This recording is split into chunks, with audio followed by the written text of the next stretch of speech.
said that Mr. Williams made a threat or that his father made a threat. What he said is, Mr. Williams Sr. saw me talking to you all, and that in and of itself could be an issue.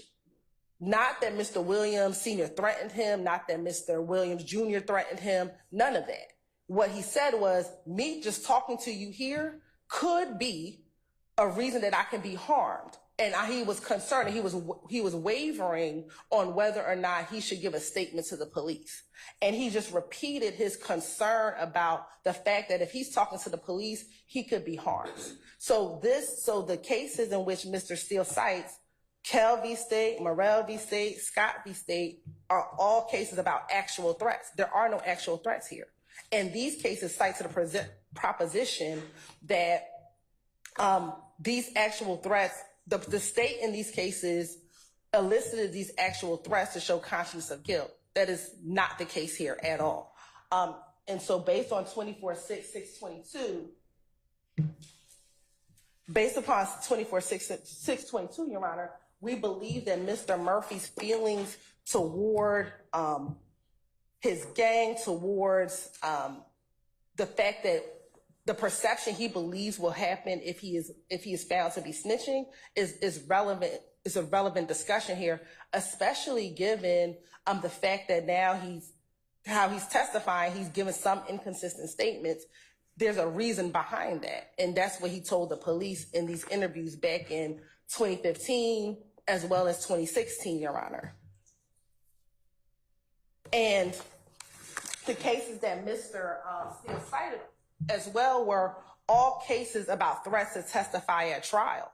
In 2015, when he was speaking to the police, they weren't talking about testifying at trial. It was literally the fact of giving a statement to the police and his concern for doing so. But I do want to look at the case that Mr. Steele cited, Bryant v. State, which is 296 Georgia 456. And we're going to look at page, it's at Penn site 459, which I guess in the printed out copy is on page 3 of 5.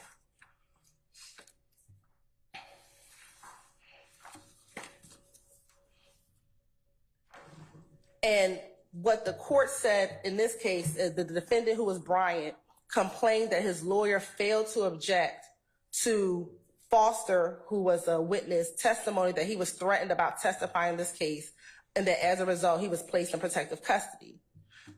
He said the testimony, Bryant says, amounts to improper character evidence because it was not established that the threat was connected to Bryant or made with his authorization. The court said, we have said, however, that the trial court has discretion to admit evidence of a threat to a witness that is not shown to be connected to the defendant if the evidence is relevant to explain the witness's reluctant conduct on the witness stand or his prior inconsistent statements. In this case, the evidence of the threat against Foster shed light on his initial reluctance to speak with police, to give his full name, and to make a statement. In this regard, the state argued only that Foster was afraid to talk to police, not that the threat was connected to Bryant and was circumstantial evidence of his guilt. Again, Your Honor, here there was an actual threat. We're not even saying that there was a threat. All we're saying is that he talked about his concern about what could happen if he talked to police. Not about testifying, not about anything else. So for that reason, Your Honor, we believe that A, B, and C actually all fall into this same category, Your Honor. It is Mr. Murphy's repeated statements that he is concerned that if he is to talk to the police, he would be harmed, not any actual threats. So we believe, Your Honor, that defense Stillwell's motion should be denied as to A, B, and C, as they are relevant, and they're not character evidence of any, and it's not improper character evidence. Thank you. All right, thank you.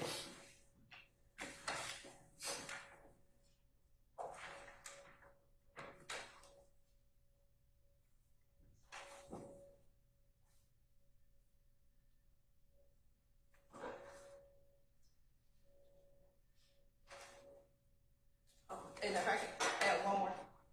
Yes, ma'am.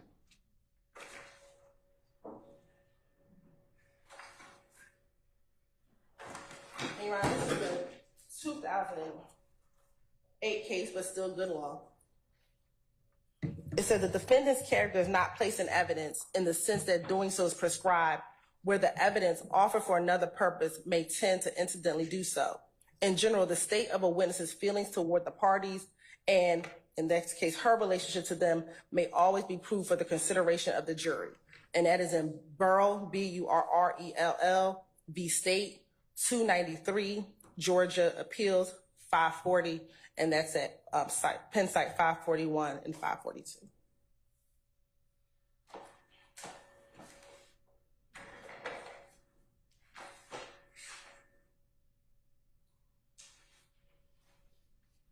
All right, Mr. Steele.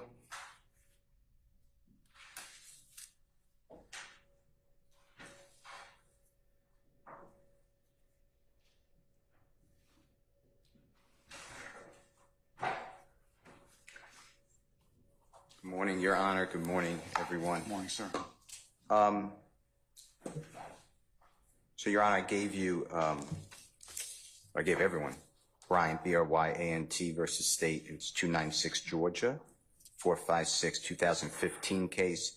It was actually tried under the old evidence code. If you look at footnote 1, it was tried in 2009. But it seems like the cases like Morrell, which was tried in 2019, used and cited to Kell, et cetera. So I'm assuming that these are still good cases.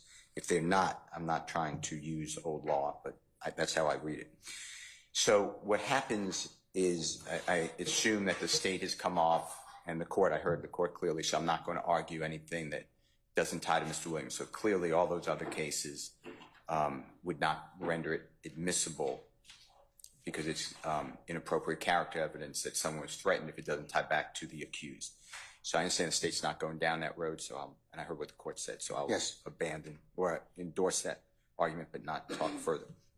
But in Division 2A of Bryant, as well as another case, and I apologize, Your Honor, I did not know the state was using this, but it's Canon. I don't have a good site, but it's C-A-N-N-O-N. I don't have Lexis in your courtroom. I can't get on the internet, but it's Canon. You said it's Canon v. State? Yeah, versus State. And I could give you the Supreme Court case number if that's okay. It's just one, so it should come right up. Yeah. Is it our Supreme Court or United Yes. States?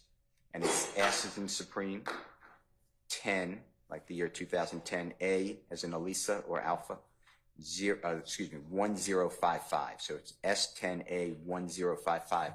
And if you search that, it should come up with one case in Georgia, and it should be Canon, C-A-N-N-O-N, and it's versus State. It's decided September 20th, 2010.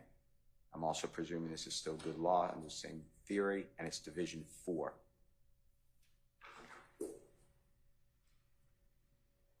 And then I'd like to discuss both. Yes, sir. Let me let it come up. I think It doesn't come up? No, I'm waiting for it to. Okay. Carlton, can you help with that? It's S10A1005. Thanks. And if you could help the court with this, or all of us. Thanks.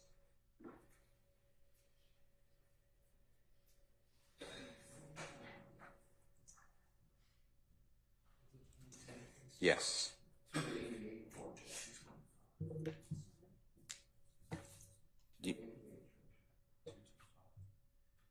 You said 228 or 288? 288. Thank you. Georgia. 225. Thank you, sir.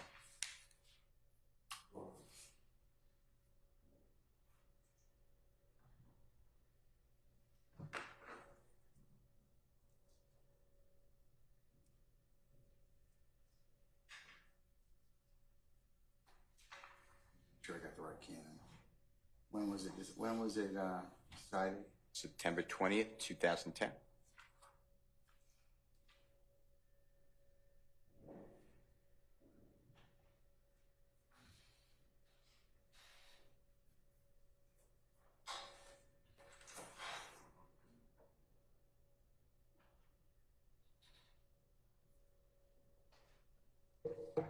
September 20th, 2010? Correct.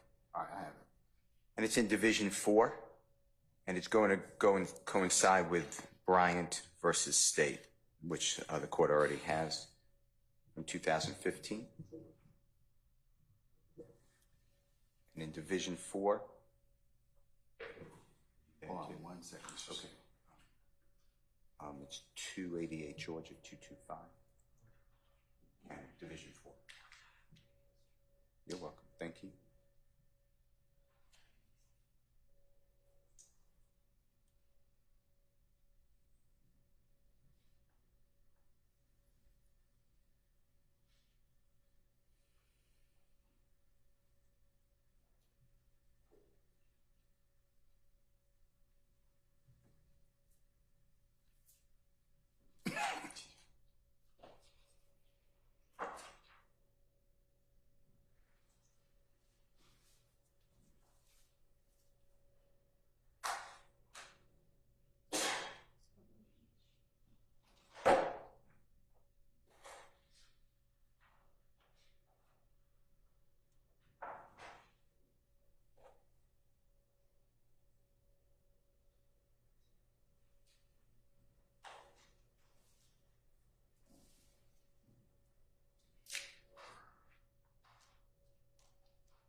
Okay, I'm in Division 4. Okay. So if you read it, Your Honor, my position is that, and you may need to hear the statements, but Mr. Murphy gave a statement to police recorded on July 15, 2015, gives a statement to the police with his lawyer later that year in 2015, I believe in August, and gives a statement maybe 8 months later in February 2016 with his lawyer. There's no evidence, as in either Bryant or Cannon, except for the state's desire to get in this evidence, that anyone has changed their testimony, is testifying under duress, or fear has changed any prior statements, and that's what it takes to get it in. Otherwise, as in Cannon, they talk about even if it's error to admit it, it was harmless.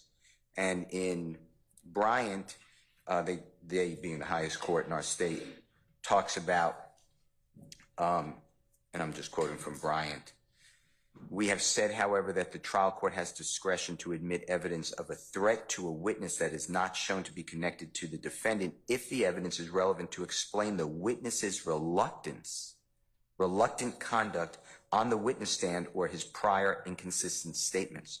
In this case, the evidence of the threat against Foster shed light on his initial reluctance to speak with the police, to give his full name, and to make a statement. In this regard, the state argued only that Foster was afraid to talk to the police, not that the threat was connected to Bryant and was circumstantial evidence of guilt.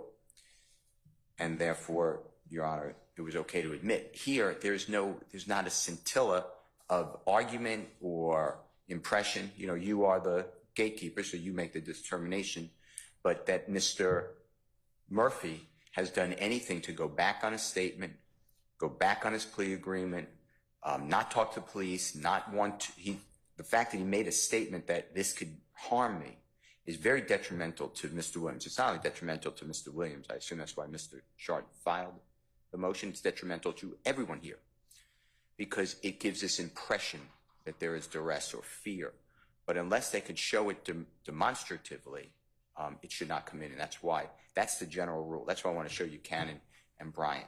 So that's my argument, and obviously it's generated by facts, so you are insulated because you're the only person on this earth who anybody's going to listen to on what are the facts, what is the demeanor. You know, no appellate court can, I guess if it's clearly erroneous, but that's pretty much a non-event because that would have to be no evidence. So my point to you is I don't see how that statement, it's very prejudicial under 403, which I know Ms. Hilton acknowledged, which obviously the courts always acknowledge. It's very prejudicial to everybody, but Mr. Williams I'm just talking about. And then to put his father in there, that his father sees something so that could get him killed, that is directly goes to consciousness of guilt, which is not allowed. So that's my point. Now, if Mr. Murphy changes his, if you find, Your Honor, that Mr. Murphy changes his demeanor, I don't remember saying that. That never happened. Much like the witness before him, I can't remember the name right now. Mr. Yes. White. You know, he said, this, I never did that. Mr. Adkins is the one whose car it was. I mean, it was, you know, I'm not trying to insult anybody, but it seemed like that was a bizarre conversation to have. But my position is the fact that Mr. Murphy said that was in his mind should not come into his trial because it's very prejudicial. That's my argument. Yes, ma'am. Thank you, Your Honor. Your Honor, again, I think a lot of this is premature. Mr. Murphy is only on day one of his testimony. And so I don't know what the future holds with what Mr. Murphy is going to testify to. The state, as his testimony develops, will determine whether or not we need to go into that line of inquiry. If Mr. Murphy gets in here and says everything he said to Detective Gaither and during the proffer, then we might not have to go through that line of questioning. However, if he does not, then we believe that this would be a ripe area to go into as to why he is changing his testimony and why there's a prior inconsistent statement. So again, Your Honor, we don't intend to just ask him at this time, are you in fear? Because he may come in here and testify to everything he said, but if he doesn't, then we do think this would be a ripe area for inquiry. And if we're ready to go down that road, we can surely stop, approach the court, and let the court know that we're getting ready to go down that line of questioning. Okay. Here's what I'm inclined to do at this point. I'll acknowledge that the statements under Bryant and Cannon have to be looked at in consideration along with 24-6-622 and with a 403 analysis. So I'll defer ruling on it until such time as the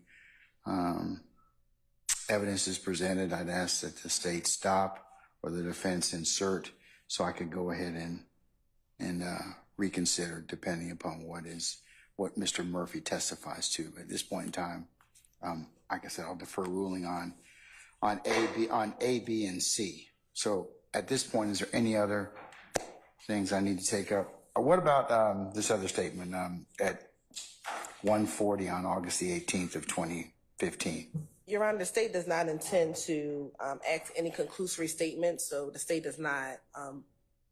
We will agree that that portion at 142, which I believe Detective Gaither said something to the effect of YSL killed Donovan Thomas. We will take that out. Is that going to be edited out of our? Yes. Okay. We'll edit that out if we need to play it.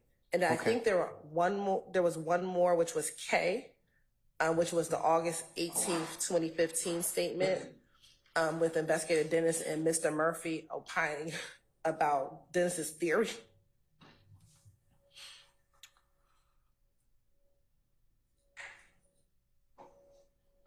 Is that the one at 132:45? 132:45, yes. All right, where both the investigators, Dennis and Murphy, opine about Investigator Dennis's theory about occupants of the bus, gunfire, easy to mistake a Camaro for a Corvette. Your Honor, and yes, and just a synopsis of how that conversation happens. Dennis asked Mr. Murphy, because Mr. Murphy was present, this is right before the Lil Wayne bus shooting occurs, who had a Corvette?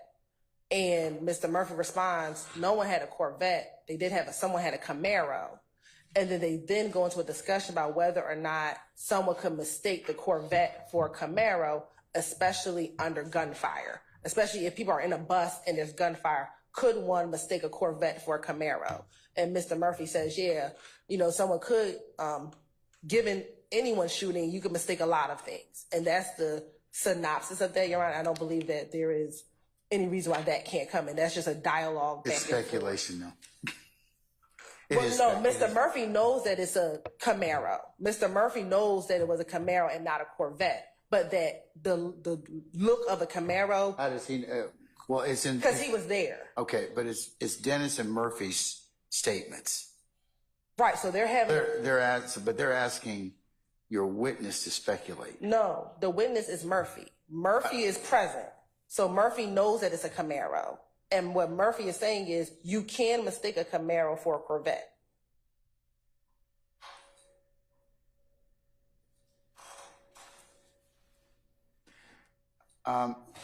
Gin it up and let me hear it. Okay.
Well, that's hot. Like when you looked at it, you actually was like, oh, that's, oh yeah. You know what I'm saying?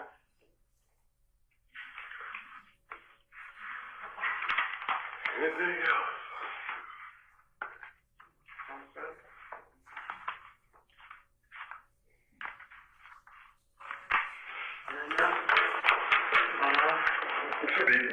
Let me see it. No, I just want to be clear. When they came back to Blue Ivory, when they met you and Dolly at Blue Ivory, who all was in the car? That was actually in the car? The truck? They just pulled up, and it was Kill,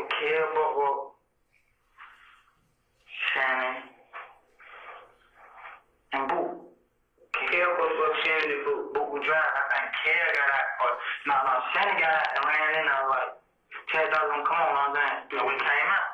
Got back in the car, Big Dre went to the studio. Was the, excuse me, to cut you off, was the Camaro with them? Yeah. Who was in the Camaro? Roscoe, Tifo, and I think True was in there too. But I think True got out and got back in his car. they had changed cars at the studio too. Troop was still in there. What kind of car did the troop drive? Or It was some kind of drop car like that. Okay. It was around. What troop looked like? Skinny, about 8 complexion. With dreads. Long or short? Long. He dread long. Like, he be having wrapped up. Long, like, right here, wrapped up. Okay. Who was in a Corvette that night? Was somebody in a Corvette? Nah, they probably mistaken that Camaro for a Corvette because it's so juiced up and body kit, you know, all this shit. So it would be easy for Somebody to mistake that for a Corvette, yeah. Yeah. So if I was on a bus or if I was driving on the highway at 2, 3 o'clock in the morning, I could easily mistake a Corvette and a Camaro. I mean, not if you the type of guy that know cars, but if you're not the type of guy that know cars, then you... Bullets flying at you, and you duck and trying to hide. Nah, if bullets flying at you, it's gonna be hard to recognize anything because you got the cover. I don't care who you is. You don't want to get hit, so you ain't really looking. Well, after this question, and we can kind of wrap it up. And that's it. That's that portion.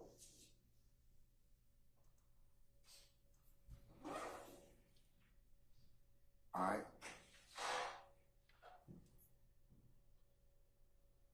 It's a weight sufficiency issue.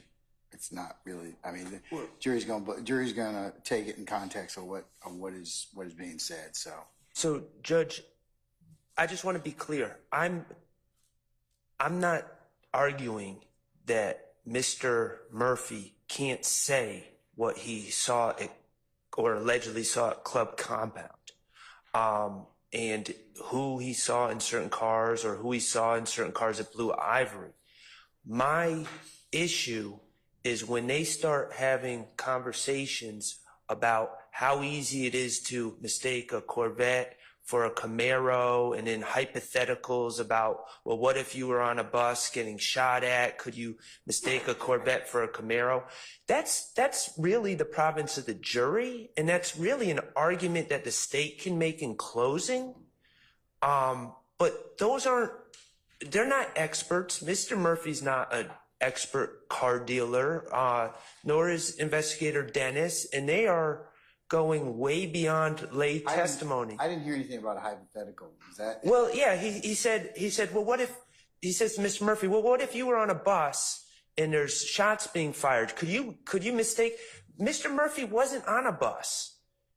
All this is. I see what you're saying. So I don't have any problem with him testifying to facts that he saw or he claims he saw. But when it gets into that back and forth, that just seems very improper. All right. Say anything further. Yes, Your Honor. One, when you listen to it, the conversation it was about whether or not you could mistake this type of car for this type of car. And you don't have to be an expert to determine that. And what Mr. Murphy says is because of all the lights on it, one could. If he has familiarity with cars and knows cars, I think he said something like that. Like if you know cars, you probably won't mistake it. But if you don't know cars, then you could mistake it. Secondly, Your Honor, this is a case in which the defendant in this case, Mr. Jimmy Winfrey, pled to it. So this is a case that the jury isn't going to have to opine to determine whether or not this occurred or didn't occur. This is a case that has been proven. Well, at least Mr. Winfrey pled to it. And so, Your Honor, based on that, this we believe is a weight issue that it doesn't have any bearing on what the jury would have to determine. They can determine whether or not they believe it was a Corvette, a Camaro, or not at all. But, Your Honor, we don't think there's anything that needs to be redacted. Again, I don't intend on asking Mr. Murphy, do you know if the people in the bus thought it was a Corvette or a Camaro? Because he can't answer that. But if this statement comes in, because again, this is all if this statement comes in, because the statement might not come in at all, that this isn't something that needs to be redacted as inadmissible, Your Honor. Was he going to testify about the occupants of the vehicle and what they're driving or what cars they're in? He will testify as to his knowledge of who came to Club Compound and in what vehicles, yes.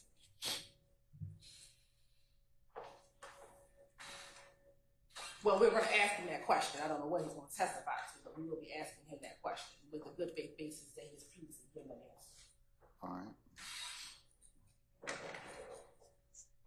What about the speculation of the car or what type of car that they're in? I mean, I'm saying that some of those statements are admissible, but some of them probably aren't.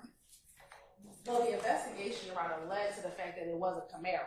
So again, in this investigation, and that's going to come out, that they did determine it was a white Camaro, and they found the white Camaro as a part of the investigation.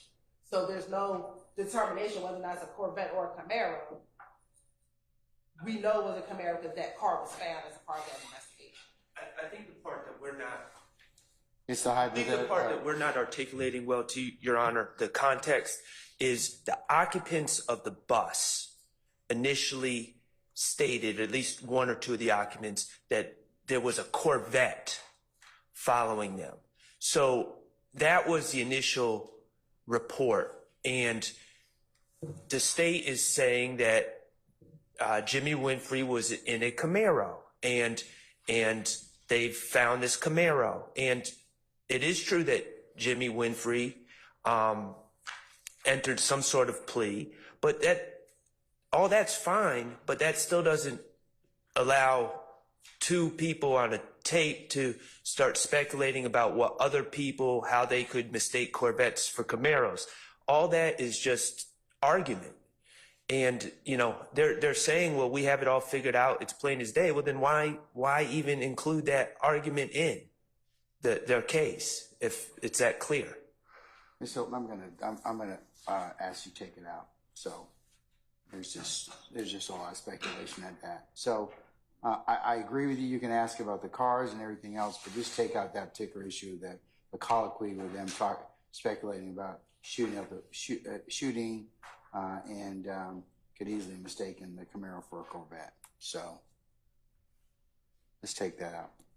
All right. Anything else? Nothing from the station. All right. We're still waiting on a juror. So I think, did we discuss the Attorney Harvey issue? we did. Okay, all right, thank you. All right. Anything else? Nothing from the station. Anything else on behalf of any other counsel? Not on behalf of Mr. Williams. All right.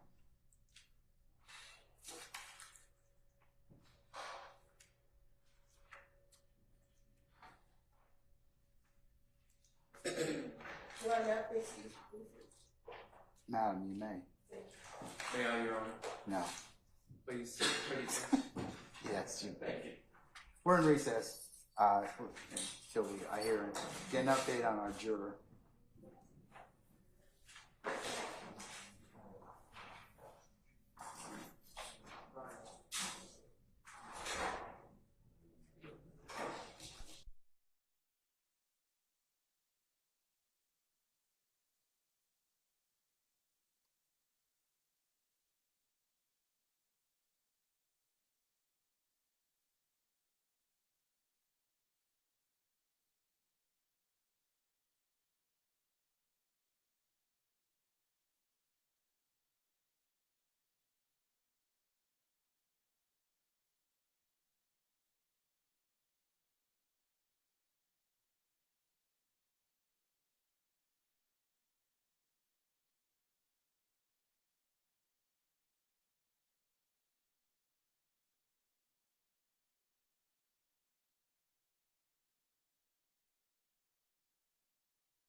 Ladies and gentlemen of the jury, good morning. Good morning. All right, I understand we had some delays, but you're all here. That's all that matters, all right? So we're going to continue with the presentation of the state's case. Mr. Murphy, good morning again, sir. And you're still on the road, okay? Yes, all right. Go ahead, madam. Thank you. Good morning, Mr. Murphy. Good morning. All right. So yesterday we talked about a few things. I want to go back over a few things. We talked about an individual by the name of Christian McMillan, or McMahon. You remember that? What was your relationship like with him? We grew up together. We were kids. I knew his family. He knew my family. We both stayed in the projects. The 2 down the projects. Both our moms got Section 8, moved. He stayed on one side of Cleveland. I stayed on the other side, but we would still see each other at school and stuff. So. And what school did y'all go together? Crawford Lawn, before I got expelled. And are you aware at all of the knowledge of the relationship between Mr. McMillan and Mr. Williams? No, I think they started like being cool when I went to prison. Okay. I mean, I know they knew each other, but I ain't see them together or know they were together till I think I got out prison. So when y'all were younger, y'all never hung out together? Me and McMahon? You, McMahon, and Mr. Williams? No, not like simultaneously, no. Okay. Now, yesterday, we talked about some names that you called Mr. Williams. And you told me you called him Little Jeff. And I think the other name was Prune. Is that a yes for the record? Yes. Okay. Did you ever call him in 2012 and 2013, reference him by the name of Thug? I might have said it, but I ain't, that was like we on a daily basis. Okay. When you were interviewed back in 2015 and 2016, during the course of those interviews, what did you refer to him as if they asked you questions during those interviews? I can't even, I know I had an interview in 2015, but like, as far as like what was said and all that, I don't really remember that. I've been through a lot, like, and I know when I did those interviews, at that point, like, I would have lied, cut my arm off to get back to my son. Okay. Do you recall never really calling him Little Jeff at all in those interviews, and you only called him Thug throughout those entire interviews? I don't recall. What I call? Nobody in the interview. I know I had the interview, though.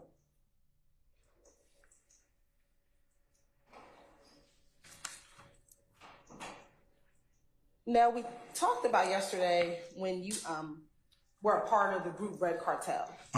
Is that a yes? Yes. And when you're a part of Red Cartel, that you joined Red Cartel initially for music. Yes. Right. And during that time, when you joined Red Cartel for music, was Mr. Williams doing music as well? I don't think me and him was like really hanging around that time. Okay. If I recall, I don't think we was.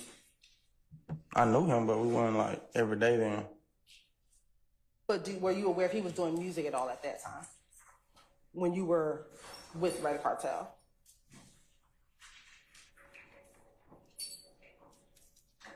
I can't remember. That's been a long time ago, man.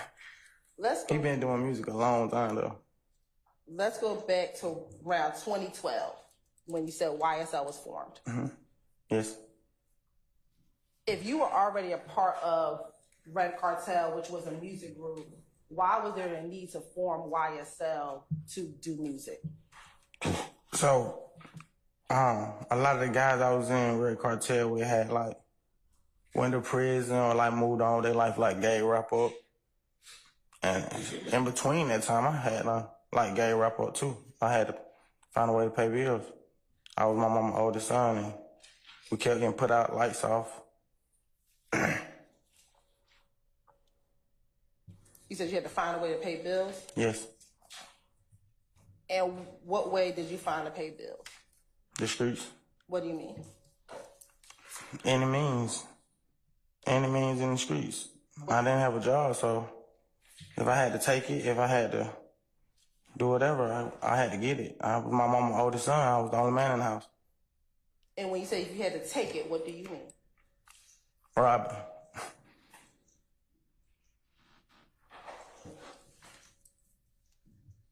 Now, I know we talked about YSL. What does YSL stand for? It had a couple different meanings. Okay. What were they?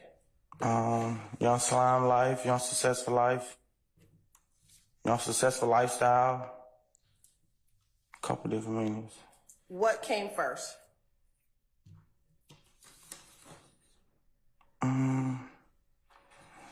So when we made it, I don't remember like which one we decided first, but I know it came from the YSL like clothing brand.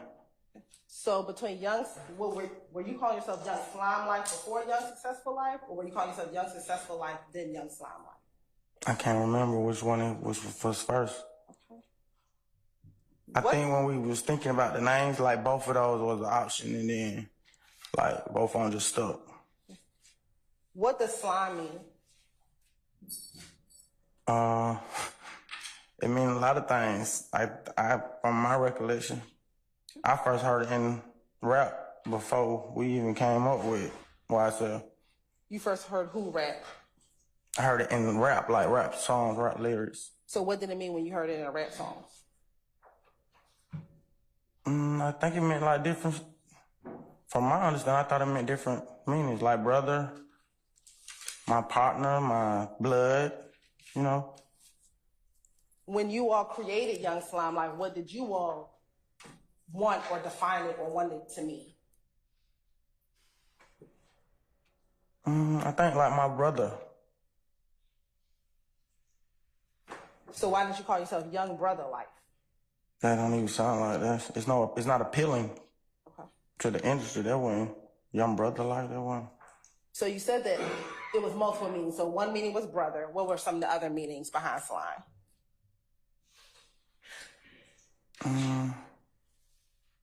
Some of the other meanings behind slime.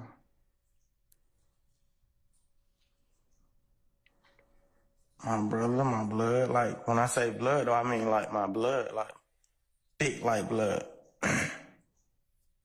All right. So we have brother, blood. What else?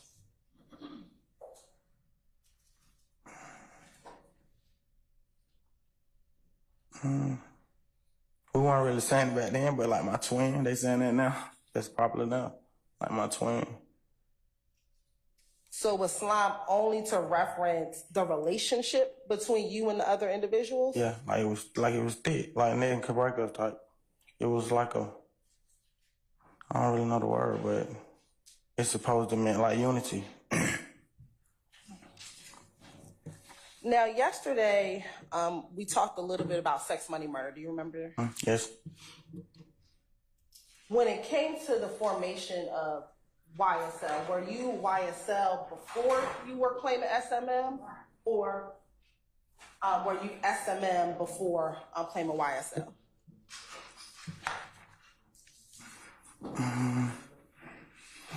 You asked me to think about it a long time ago. I think I was claiming SMM before. I'm calling myself SMM before. Is that what your answer is? Yes. All right. Do you recall giving a proper statement back in February of 2016 here in the courthouse? Yes. All right. And you remember that it was a prosecutor with the Fulton County District Attorney's Office, your attorney, as well as investigator Dennis at that property. Do you remember that? Yes. All right. And do you recall them asking you about YSL and SMM? I don't remember like specifically what they said, but I'm pretty sure that was one of the questions. They asked me like a series of questions. And in that proffer, you said that it was YSL before blood, and then YSL became SMM. You remember that? No, I don't remember saying that, but I told you at that point I would have said anything to get back to my son. Okay. Was YSL supposed to be an Atlanta set of sex, money, murder? No.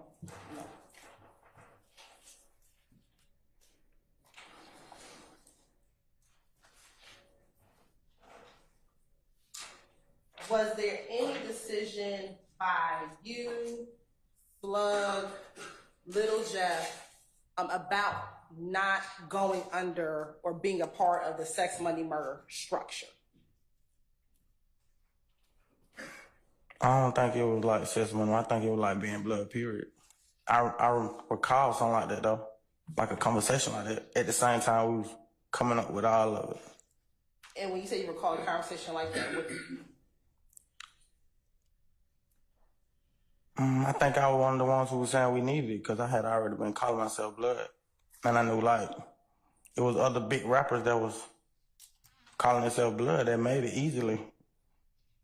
So you wanted to be under the SMM structure? The blood structure. I felt like that would have brought my, like, publicity or whatever.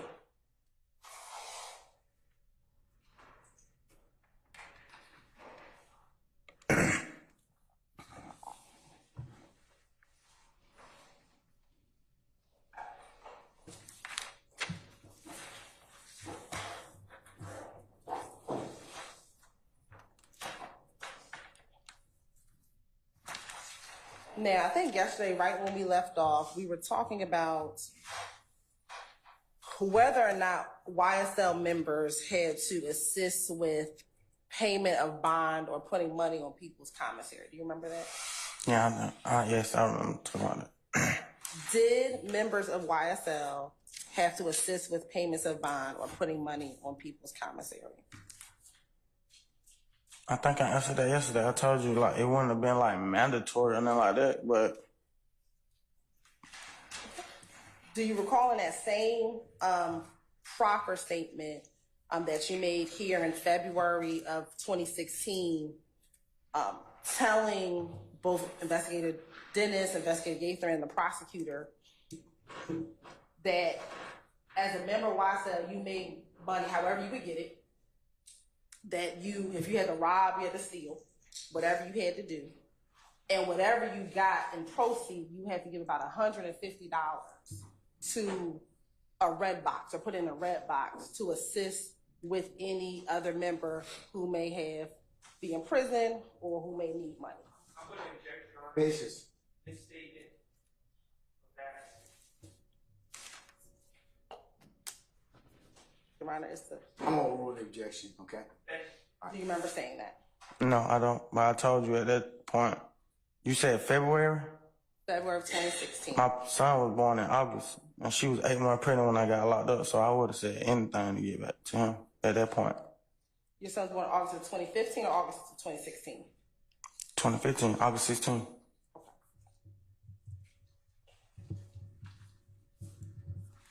But during that proffer agreement or that proffer conversation, were you just giving information about the crime for which you were arrested for? Were you giving information about that? Can you ask that again? Sure. During your proffer agreement, were you given information about the crime in which you were arrested? That I committed, yeah. And were you given other information about YSL, the gang? I don't remember doing that, but I told you at that point I would have cut my arm off. I would have lied to anybody to get back home.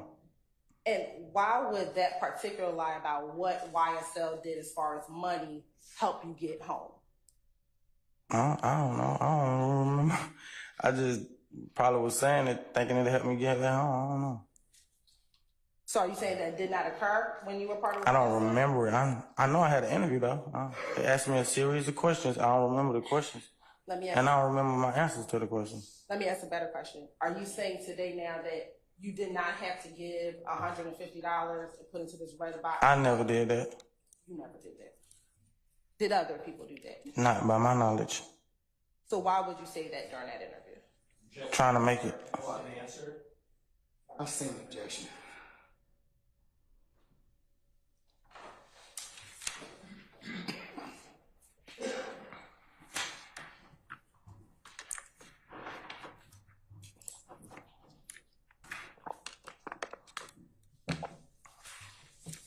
Now, YSL, were there any particular colors that was associated with YSL?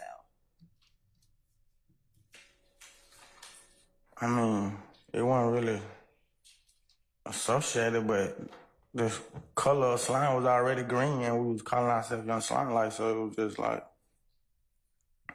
posters, we would make it green or something like that. Was there any, Shirts, if it had YSL on it, would probably be green or something. was there any other color? No, not to my knowledge.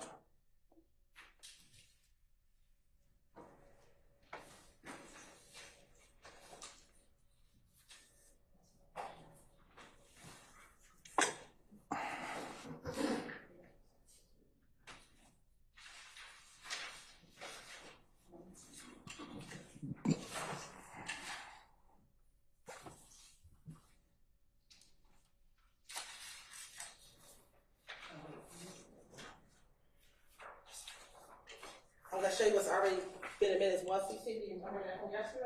Yes. Okay. I want you to turn to page 2.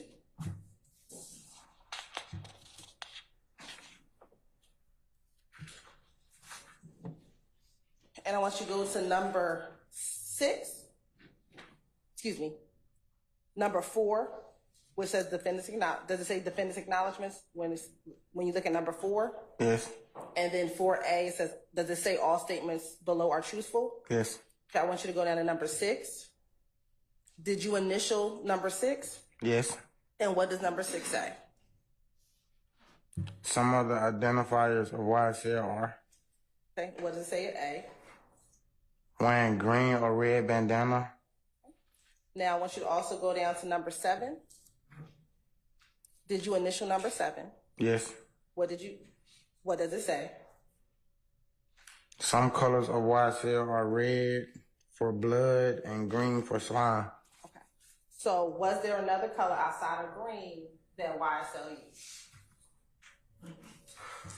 Yeah, but that was on the only colors though. I mean, you can wear any color. But specifically for YSL, based upon what you acknowledged in here, is red a color that was symbolic for YSL? Yes. As well as green? Yes.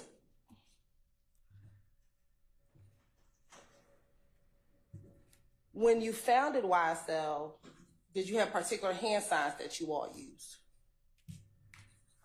Yes. What were they? You can show the jury. It was just a hand sign. It's just 3 fingers. Is that the only one you had? Yes, to my knowledge. Okay. I want you to go to page 3 of your factual acknowledgement.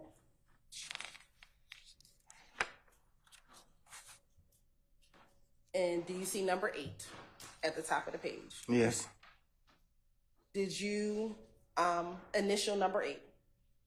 Yes. Okay. And what does number 8 say?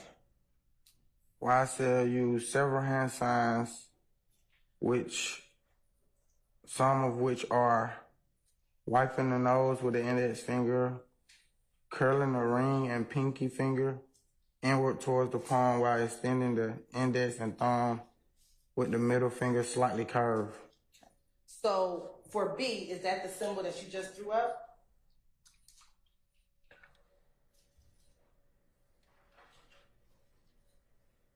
Yes. Okay.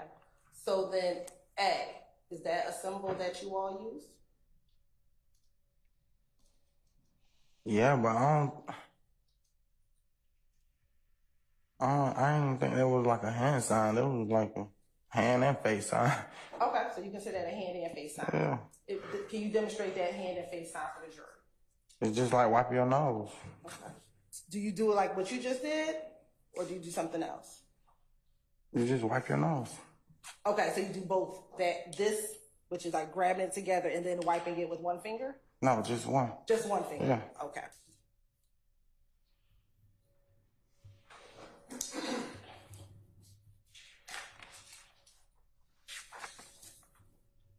Did some members wear clothing articles symbolic of YSL?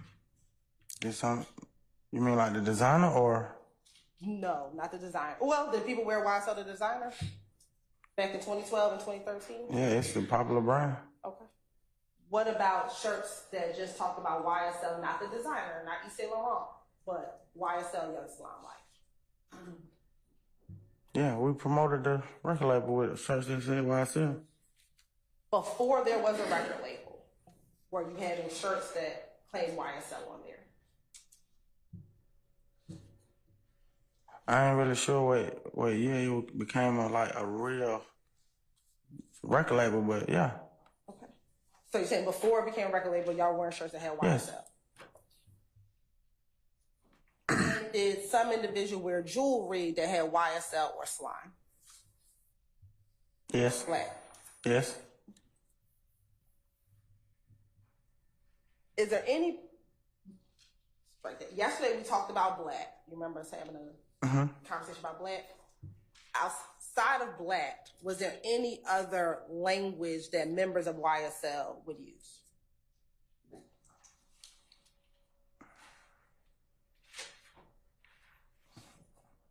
Like slat or slime?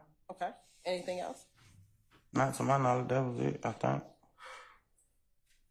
Members of YSL, what would they refer to Cleveland? What would they say about Cleveland Avenue? What would they say about Cleveland Avenue? Let me ask you a better question. Did everyone always call Cleveland Avenue Cleveland Avenue? It had a lot of different names, but no. What were some of the other names in which some people would reference Cleveland Avenue? Bleeding, that was one of them. I can't remember the other ones, but I remember. And why would Cleveland Avenue be called Cleveland Avenue? I don't know. You had to ask about Cleveland. Did you ever call Cleveland Avenue Cleveland Avenue? Yes. Why did you call it Cleveland Avenue? Because I heard everybody else doing it. Did you ever ask why we are calling Cleveland Avenue Cleveland Avenue? No, you don't ask questions like that. Why not? You just don't. Well, I didn't.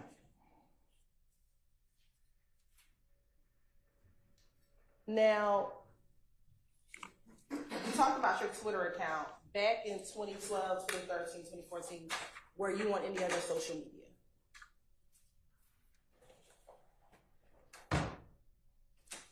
Yeah, I think I did have like an Instagram. I probably had a Facebook. I probably had all that back then.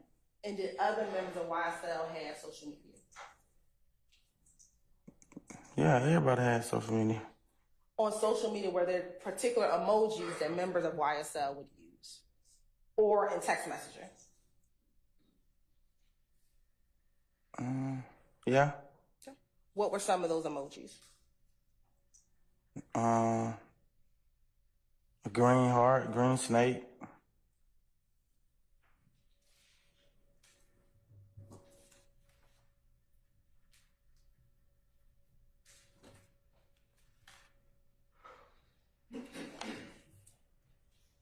Are you looking at your acknowledgement to see the other ones you acknowledged? No. Okay.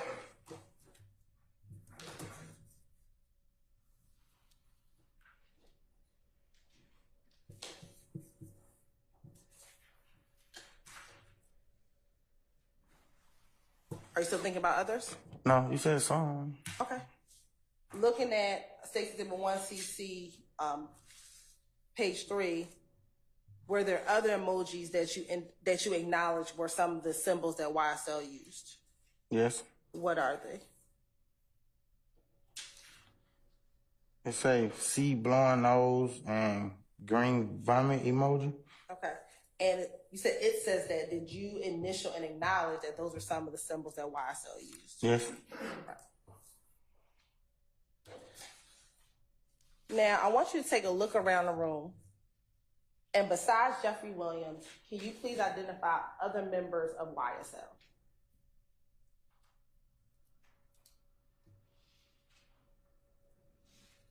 It's a lot of people. I just know 2 other people. I don't know all the other boys. Okay. Who are the 2 other people that you know in this room that are members of YSL? I know Yak and Shannon. And when you say Yak, if you can identify who you're talking about by article of clothing that he's wearing. He got on a gray vest. Your Honor, let the record reflect that Mr. Murphy identified Mr. Kendrick. Yes, yeah. And you said that was Shannon? Mm-hmm. Is that a yes? Yes. What is Shannon wearing? I can't really see clothing, but he's sitting next to the dude in the back with the blue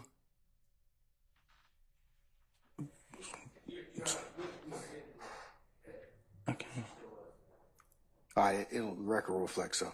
Thank you. And are those the only two individuals that you know in this room? Other than LaJell? Yes, other than Mr. Yeah. Williams. Okay. Now I'm going to ask you about a few other people.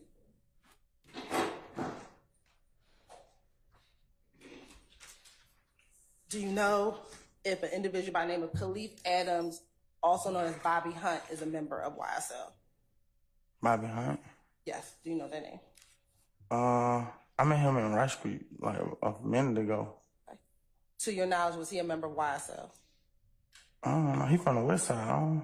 Okay. What about Martinez Arnold, also known as Duke? Yeah, Duke was an artist on the label too. He's a rapper. Was he a part of the gang YSL as well?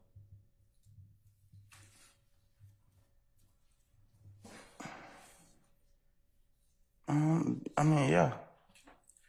Have you heard of an individual, Durante Beebe, also known as B or B? No. Okay. What about Damone Blaylock, also known as Bolly? No. Javoris Bradford, also known as Tuda? No. Justin Cobb, also known as Doo-Wop? No. Cordarius Dorsey, also known as Polo, or also known as Juicy? No. Christian Eppinger, also known as Briss? No. What about Miles Farley, also known as Slaughter or Little Miles? I remember him from like a long. I know his daddy. Do you know him? No, not like cordial. No. We say not quarter. Do you know him to be a member of YSL? No. When I remember him, he was in school. Were y'all in school at the same time? No, he probably 10 years younger than me or something like that.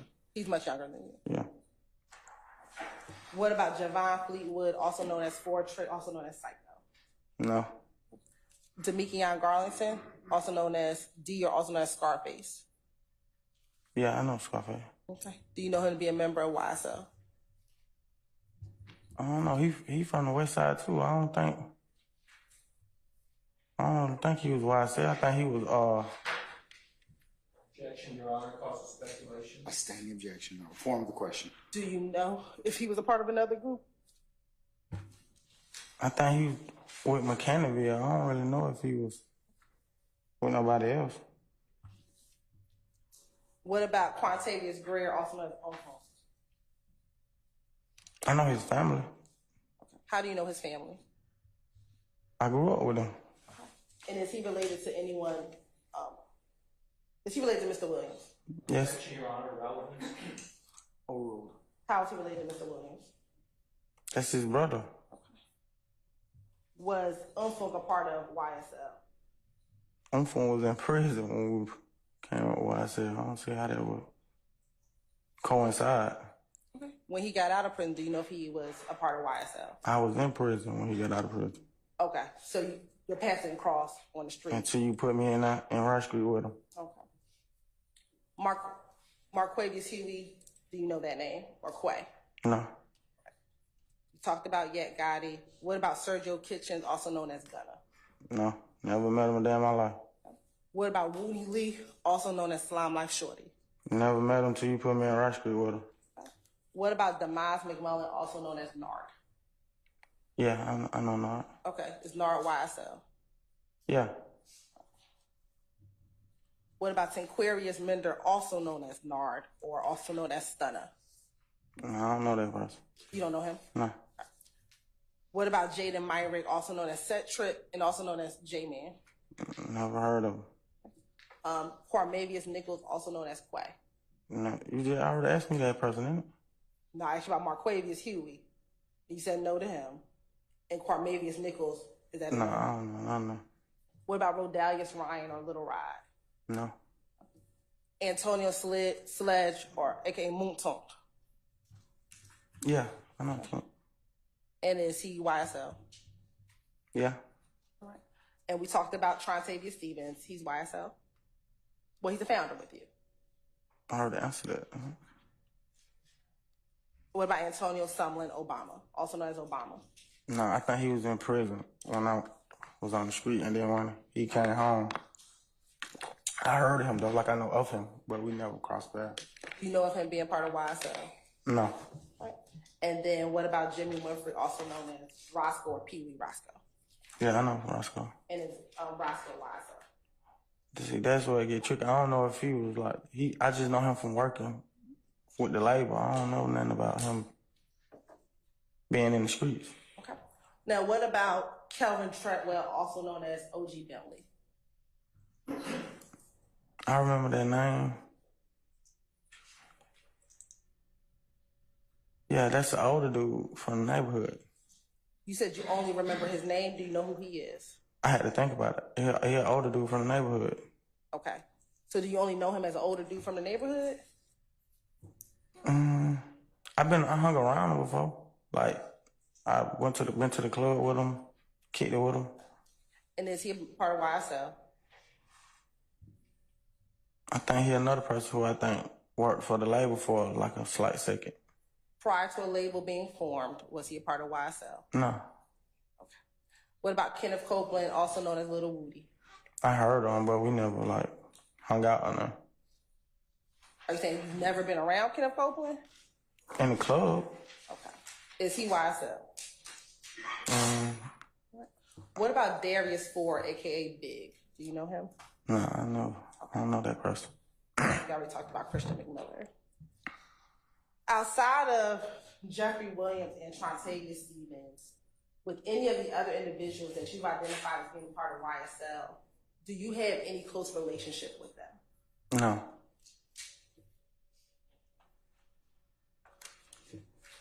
I'm going to show you.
You have permission to approach? You may, madam. Thank you, Your Honor. Mr. Murphy, I'm showing you what's already been marked as 6 Exhibit 6, Charlie. Tell me if you recognize individuals within 6 Charlie.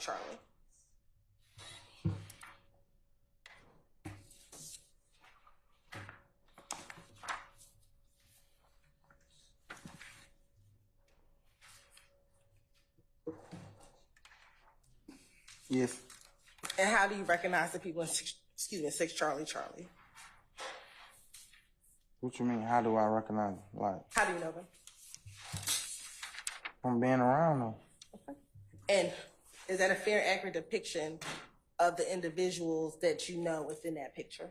Yes. All right, Your Honor, this time to state would like to tender 6 Exhibit 6, Charlie into evidence.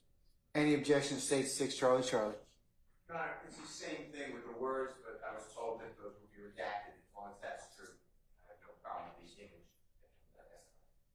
And Mr. Smith, you want to look at it?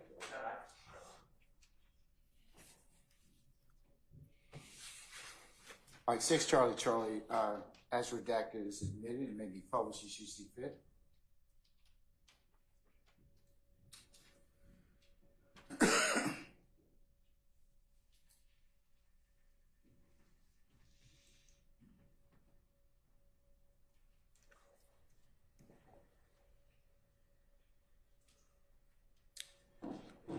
Now, looking at 6 Charlie, can you, I know you don't like the stick, but I'm gonna need you to either use the stick. Tell me who are the people in that picture?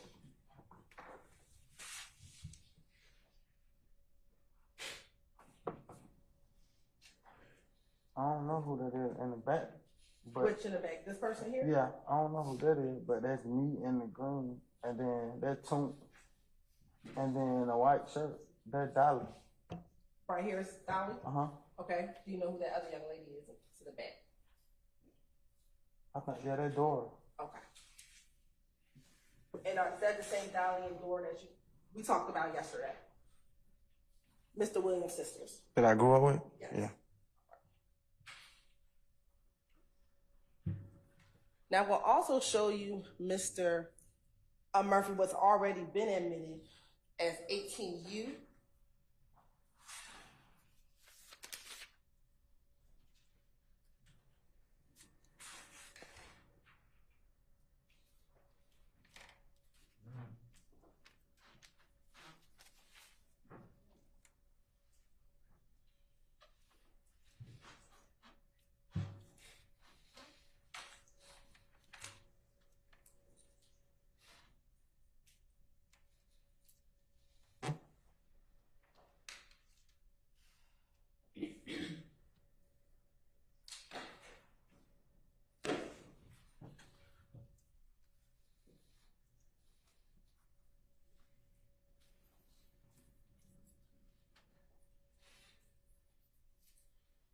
Do you see yourself inside of 18U, Mr.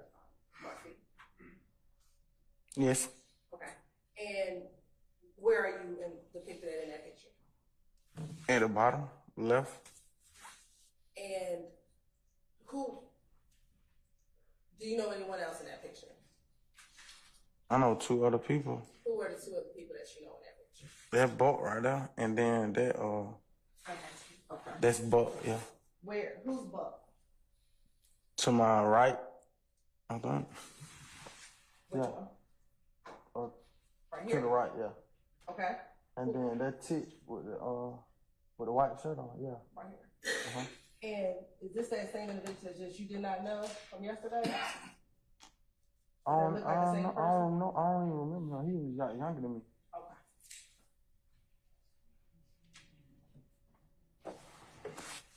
Right. I'm going to also show you 18U.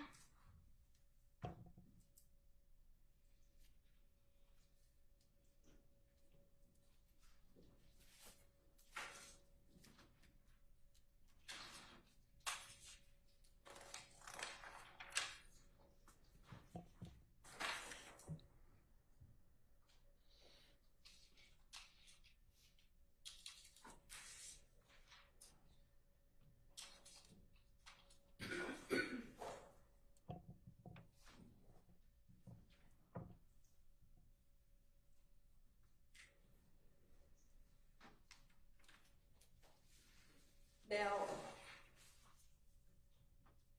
Mr. Murphy, you just said that you didn't know the individual I pointed to who were in a couple of the pictures yesterday. How do you know he's younger than you?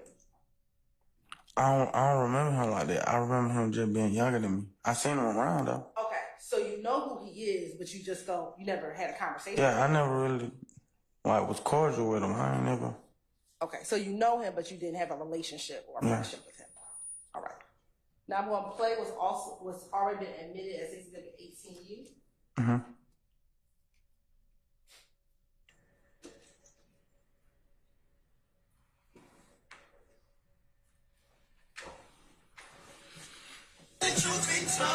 YSL won't fuck.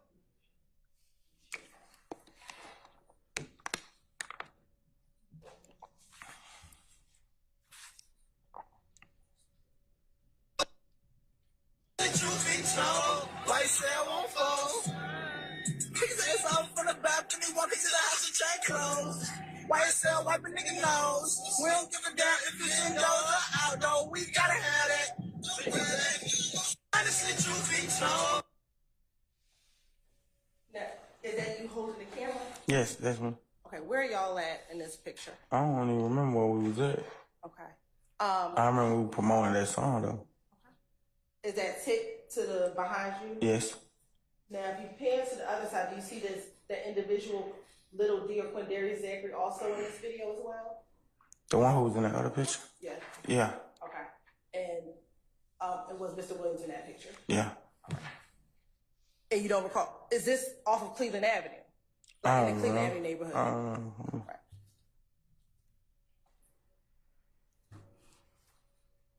Now, we talked about a number of different names of individuals, whether or not they are YSL.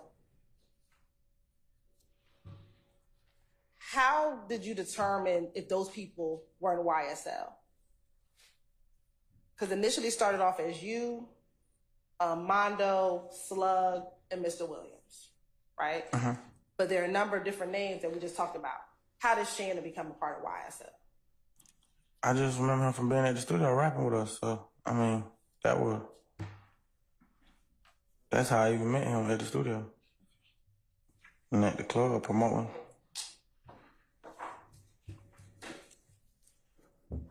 What about Nard? How did he become part of YSL? The same, promoting, being with us. So if you promoted, was that a way to automatically become part of YSL? In my world, yeah. Now, in this song, is it EU or you? This is the video that just played. What was the song title? What was the song title? I can't remember. It's a lot of songs. It talked about wipe a nigga nose. What did that mean? It's called Ill Ill. It's called Ill Ill. Yeah, okay. I had to think about it. In there's a verse about wipe a nigga nose. What does that mean?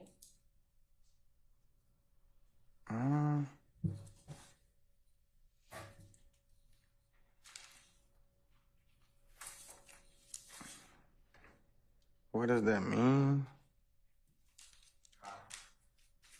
This is a long pause. I'll object to speculate what someone else's thought or lyric means. I stand the objection. What was your understanding of what wipe a nigga nose meant? Right, when you wipe your nose. In I that, stand as the form. You can lay a little more foundation. sure. In that video, were you rapping the lyrics to that song? Yes. Okay. And in rapping the lyrics to that song, what was your understanding of what you were rapping? I just wrote a lot of songs.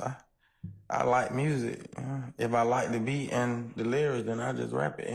I don't really think about what it means. Right. Mr. Murphy, you have tattoos on your body? Yes. Okay. A lot. A lot. That I regret. You regret? All right. About how many tattoos do you have? I ain't never counted. Okay. So we're going to talk about a few of them, okay? Okay. All right. In the front of your face, do you have a tattoo with the letters DK? Yes. All right. And when did you get that tattoo? Boy, I cannot remember. Was that one of your first tattoos? I don't even remember my first tattoo. I've been had it though.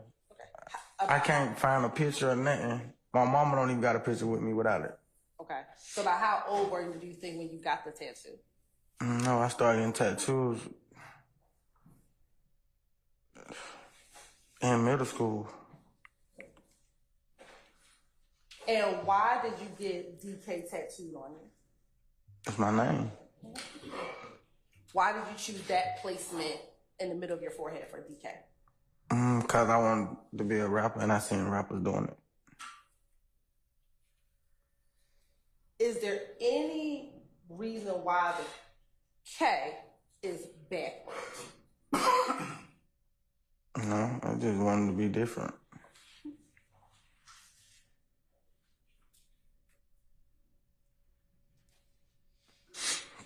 You also have YSL tattooed on you? Yes. How many YSL tattoos do you have on you? Is it just one? You mean like the letter? Yeah, the letter YSL. Yeah, I think it's... I can't really think about it. I got a lot of tattoos, but I know this one right here on my face, though. Okay. Do you have slime or anything else like that tattooed on you? I got a snake on my face. Okay. And slat on my face. You have flat and the snake on your face. Mm-hmm. Do you remember when you got your YSL tattoo? I think I was in... I don't know. I think I was in Rush Street when I first got it, but I think I got it redone when I got out there. Okay. Why did you get a YSL tattooed on your face? It's the same reason. I wanted to be a rapper, and that's what that was the rap group then, so I put it on my face. And What about slat? Where's slat at on your face? I think it's on one of these sides right by my ear. Do you mind if I approach you? Yeah. See where It ain't right there? Oh. it is. It's in front of the snake. Yeah. Okay. Or behind it, one, whichever. Behind. Why'd you get slat tattooed on your face? The same reasons. There was like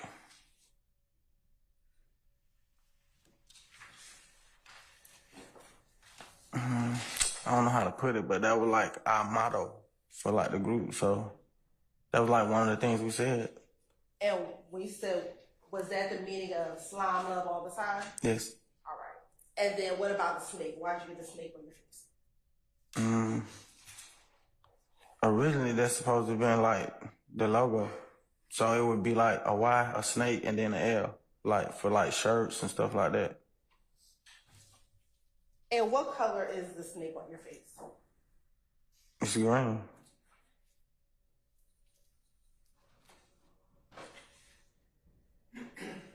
Do you have successful tattooed on you at all?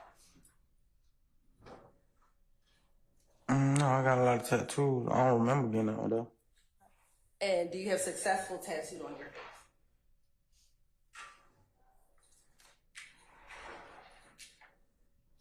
No. Permission to approach?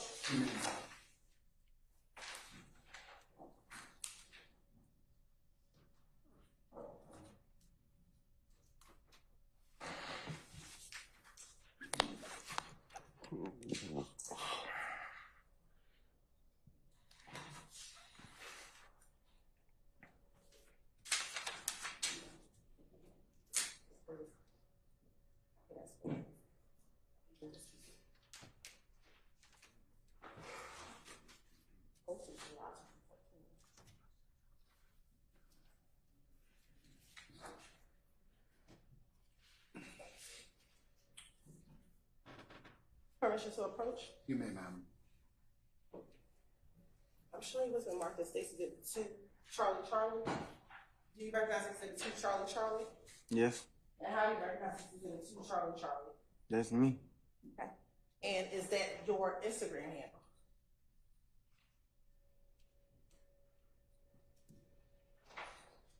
It was. It was your Yeah. Instagram handle. Okay. And is there a fair accurate picture of a picture that was on your Instagram handle back when you had an Instagram handle? Yes. Okay. Your Honor, this time say like Tender States Exhibit 2 Charlie. Any objection to states 2 Charlie? No opposition. All right, states 2 Charlie is admitted and may be published as you see fit. Thank you, Your Honor.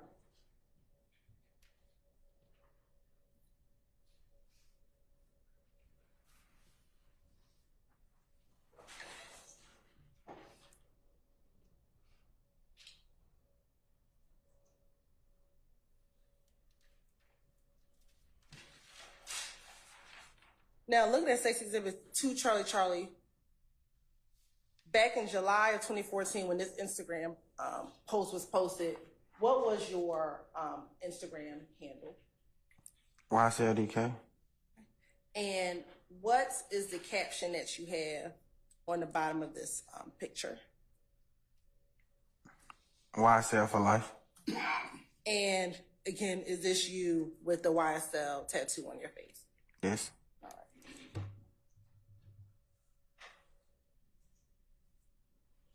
Thank you. Do you also have a tattoo, Haiti, on your face? Yes. What was the significance of tattooing Haiti on your face? That's Lil Jeff's daughter name. Okay. So did you tattoo that in honor of his daughter? Yes. Do you recall when you got that tattoo? No, man.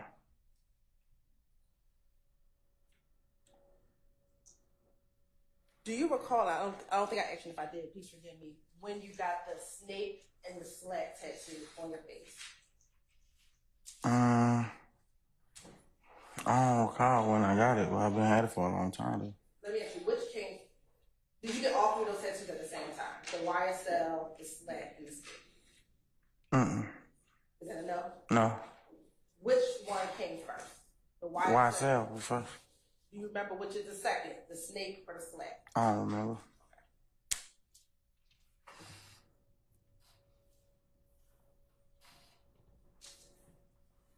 Your Honor, permission to approach Yes. with a member of defense. Yes.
All right. All rise.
Be seated.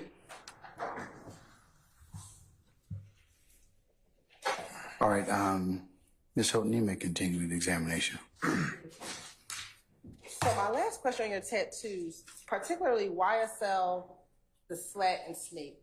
Why did you choose to get it on your face versus another part of your body?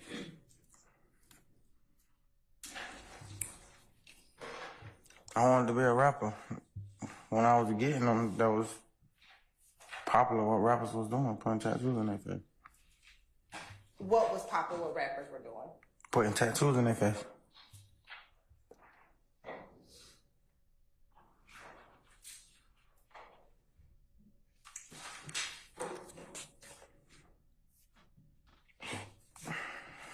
As a founding member of YSL, and I'm talking about when it evolved into the gang, what was your role in YSL? I was just rapping. I didn't have a role like a... So when you said it evolved into a gang, what's your distinction between a rap group and the gang? I don't understand that question. Sure. Can you dumb it down? In the plea agreement on page 2,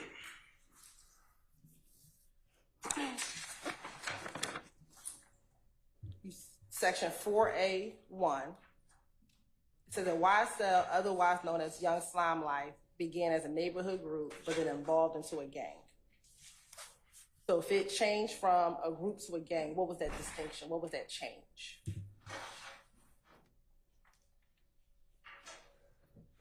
I think... So you asking me, like, my part in it? That's what you asked me? What was it? Why did it become? Why was it a group first, and how did it become a gang?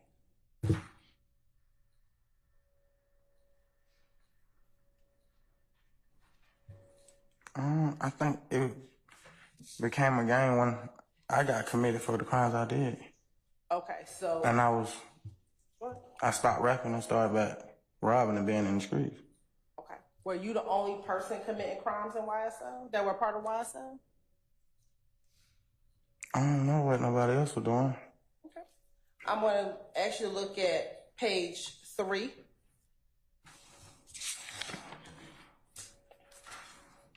And number 11. And we'll wait for it to scroll down. Can you read what it says? Members of and associates of YSL have committed crimes in furtherance of YSL, and these crimes included, but are not limited to the following: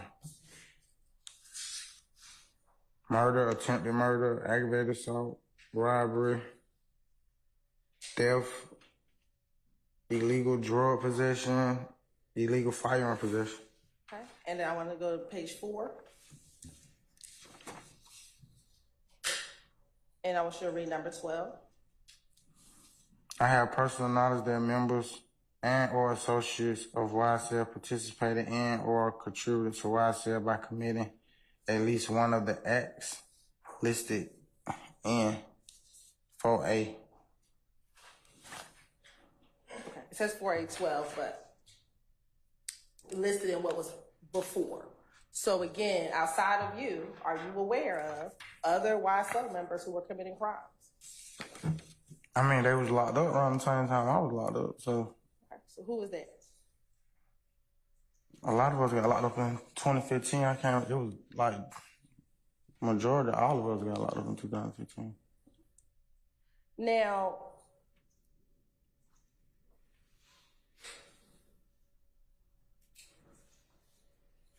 what crimes did you commit as a part of YSL?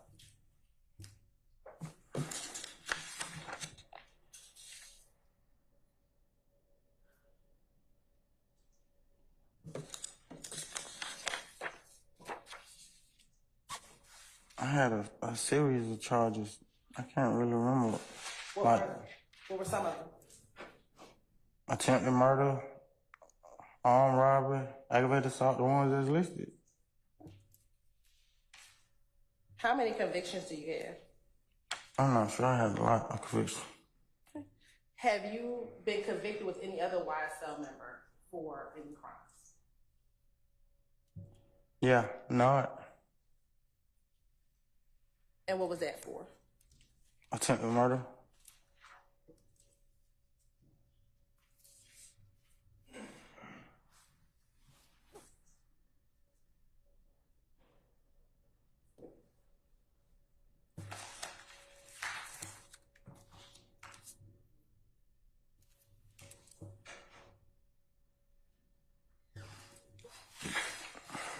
Do you know a person by the name of Arshillian Bennett? Yeah, I ain't remember her.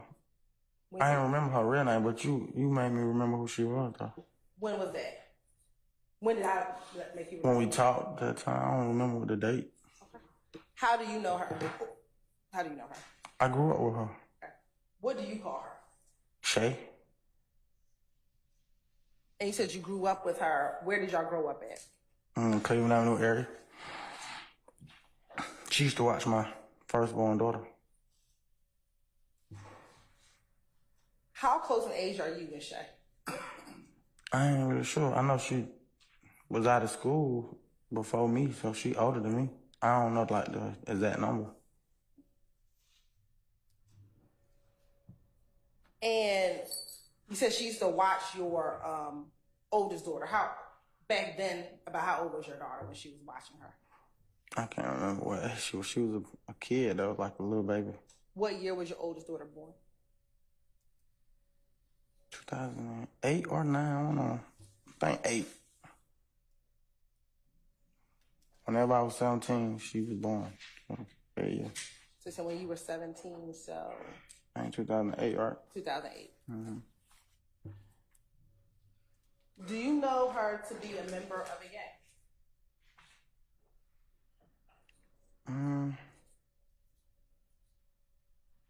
I mean, she used to wear like red and stuff, but I don't know if she was like a real blood or not.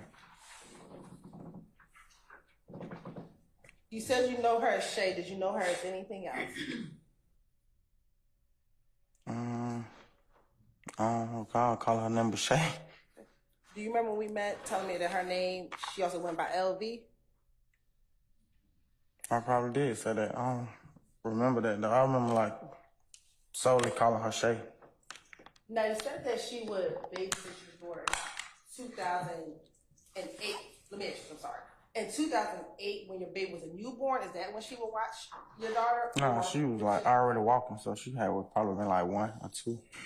So we're talking about 2009 or 2010? Like probably around that time. How long did she watch your daughter? Like, was it years? Was it months? I ain't really sure. She wasn't like me. She ain't watching for me. She watching for my baby mama. So I don't know for how long it went on. But I remember picking my daughter up from her a couple times. So Shay had a relationship with your child's mother, not with you. Mm-hmm. And you But said- I knew her though. We was cool too. It wasn't like we were in a relationship or nothing like that, but we was cool. You and Shay were cool. Mm-hmm. Is that a yes? Yes. Would you all hang out with each other? Nah, that would be kind of weird. My baby mama wouldn't approve of that.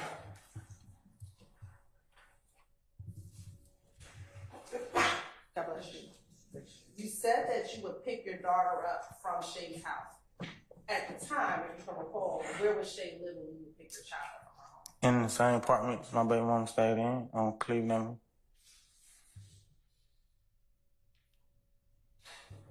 Was that the only location in which you would pick your child up from Shay's house? Yes. At the apartment off of Cleveland? Yes.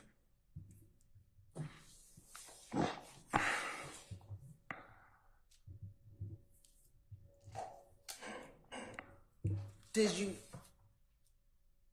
ever know an individual by the name of Micah Anderson? That player, yeah, I know. I knew him. And you said that's Player? Yeah. Is that his nickname? Yeah. Okay. How do you know Micah Anderson? Player, as you call him. That's Shay, old man. When you say Shay's old man, what do you mean? For the jury, what do you mean? That's her boyfriend. I think they got a kid too, I ain't sure. Do you know if she was watching your daughter in about 2009, 2010, do you know at that time how long her and Micah Anderson had been dating? Nah, I ain't know him then. They weren't together then. Nah, that ain't accurate. So when she was at Cleveland Avenue, she was not with Micah Anderson, to your knowledge? That's a no? No. Do you know when she met with or got with Micah Anderson? I don't know.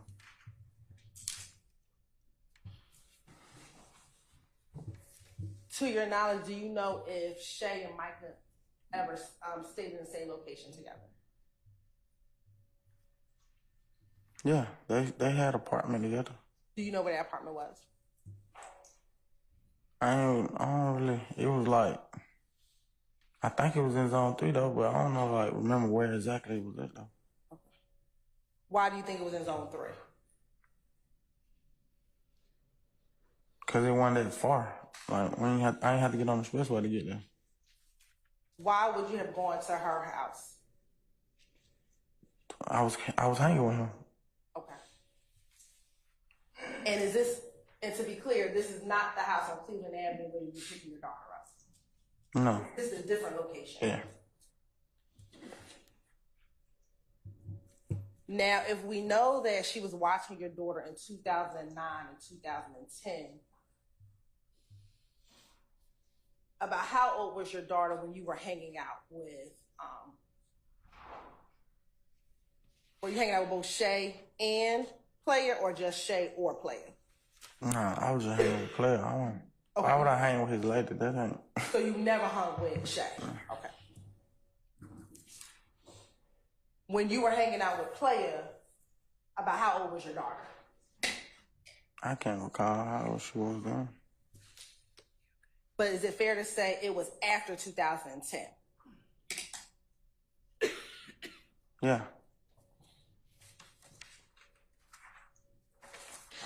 How did you meet Player? I think in the studio, if I can recall. I might be wrong. It might be the club or something like that.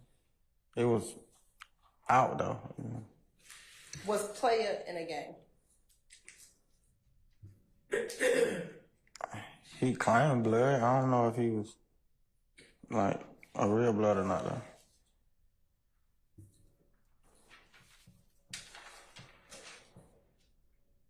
And outside of Player, did he have any other nicknames? Yeah. What's that? King Slime.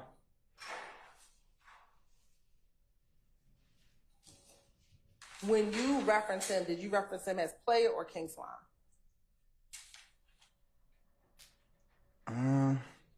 If I talked to him, I would say player, but if we did a song together and his name was on it, I would have put King Slime.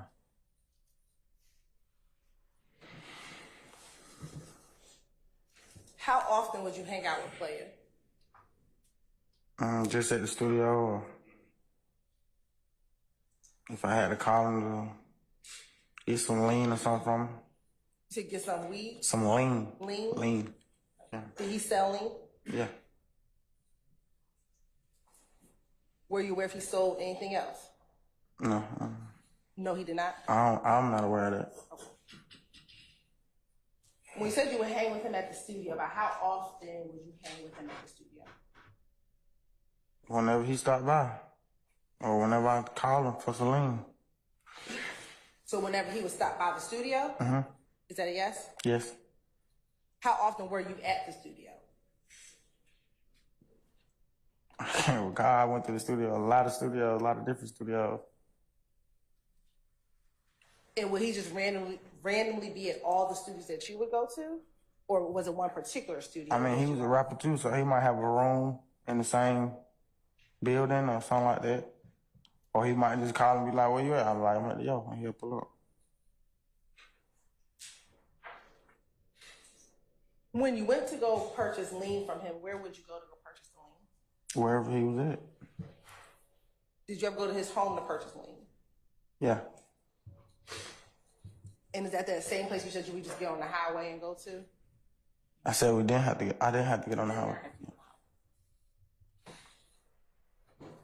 If there was a landmark, was there any familiar landmarks around where Player was living when you would go to get lean or to hang with him? I can't really remember. I don't even think about stuff like that. I know some apartments.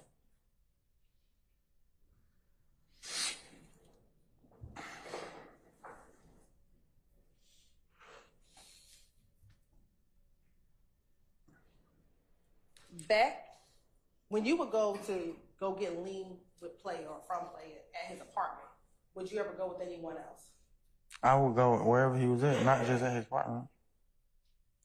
Specifically at his apartment. I'm going to talk about his apartment. Would you ever go to his apartment with anyone else?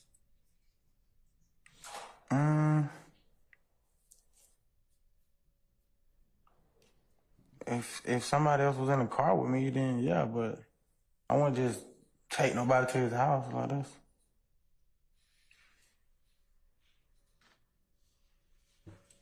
Have you ever hung out with Player and Mr. Williams? Yeah. Where would y'all hang out at?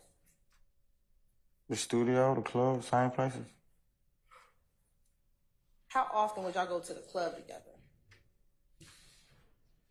Whenever we go clubbing, if we in the same vicinity or we together before the club, we'll go to the club, but I can't remember how often. In 2013, were y'all going to the club daily, weekly, monthly, approximately? How often were y'all going to? I don't know. I wouldn't recall. I know I wouldn't go to the club if I was broke. I'd be on some other stuff, but I wouldn't go to the club if I was broke, so.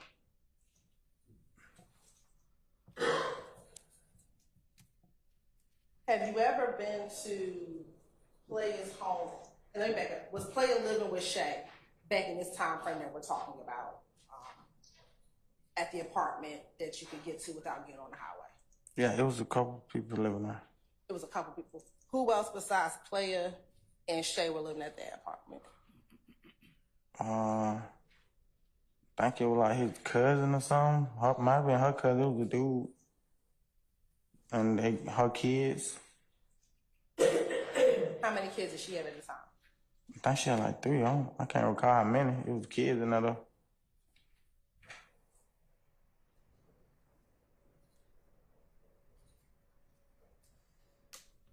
Had you ever been to her home, to their home, in May of 2013?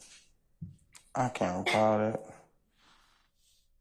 Did you ever go to her home with you, Mr. Williams, and one of Mr. Williams' brothers? One of his brothers? Yes.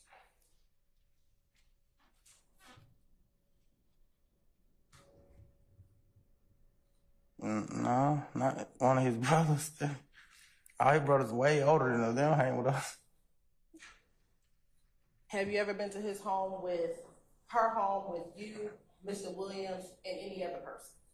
Yeah, player. Outside of player. No. Have you, Mr. Williams, ever been to their home together? I just answered that with player. Have you ever been to the home when player was not there? No, that would be kind of weird.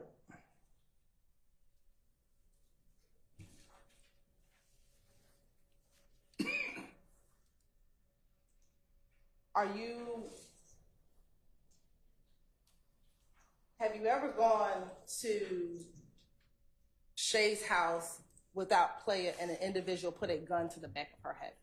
No.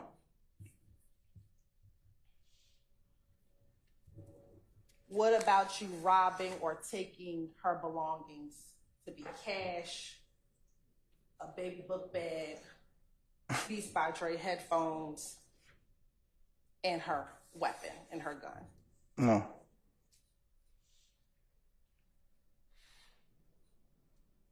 What about shooting her gun at or in her direction while she was holding her baby? I did a lot of stuff. I ain't never did nothing with nobody I grew up with or nothing like that. Especially not no female. To your knowledge, I know you said that play, you can get lean from play. To your knowledge, did Shay sell drugs? Not to my knowledge, but I mean, like, I never seen her sell drugs.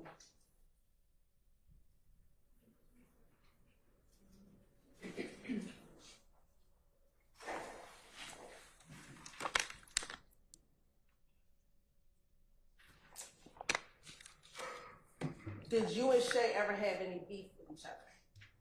I don't beef with women. Did you and her ever get into any arguments or fights? I don't hit women. I never had domestic violence or ever. Did you ever have any beef or disagreement with play? No.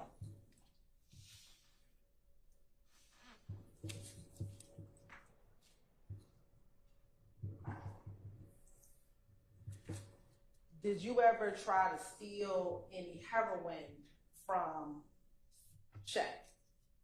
Heroin? Heroin. I did a lot of drugs. I ain't never did heroin. Never did heroin. I don't even know how they look. Have you ever been to Shay's house with you, Buck, and Mr. Williams? Yeah, I think that accurate with player. With player? Yeah. And player was present when you all were there? Yes. Did you ever sit down and smoke weed with Shay and player wasn't there? Just you, Mr. Williams, and Buck? I didn't even know she smoked weed. Did you ever steal heroin, or did Buck ever steal heroin in your presence from Shay with you and Mr. Williams present?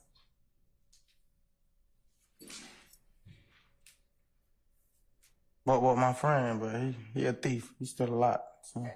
Have you ever saw He stole from a lot of people we went around. A lot of girls we had around. Specifically, I'm asking about heroin. I ain't never seen no heroin. I don't recall it. Have you ever stolen heroin from Shay and called her and offered to return the heroin back to her? I ain't never gave nothing I took from nobody back. I ain't never gave nothing back I took. Never gave anything back.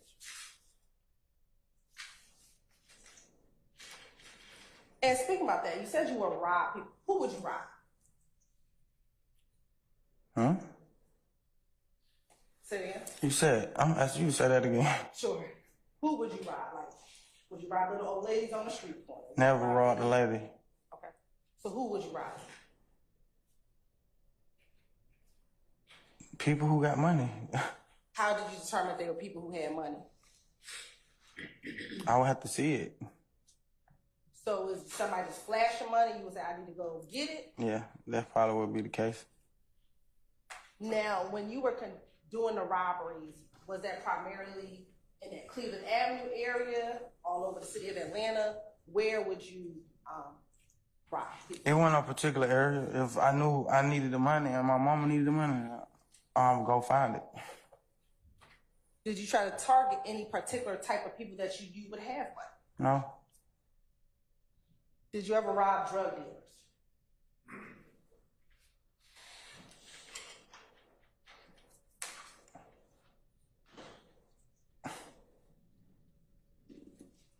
I got locked up for robbing a drug dealer, so. Okay. So did you ever rob a drug dealer? Yeah. Now, you said you never had any beef with Shay, you never had any beef with Playa. Do you personally know any reason why she would make up a story about you?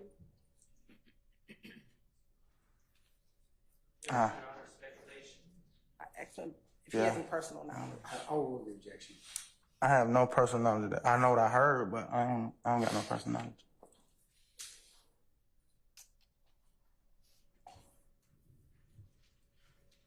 All right. You just talked about being charged with or locked up for robbing a drug dealer. Was that one time, multiple times? How many times have you been locked up or charged with robbing a drug dealer? Once. I think. Yeah, once. Okay. And do you recall what year you took that plea? No, ma'am. Okay.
Got permission to publish? Not publish, permission to approach. Mr. Murphy, I'm showing you what's been marked as Stacy Exhibit 17, Charlie. Do you recognize Exhibit 17, Charlie?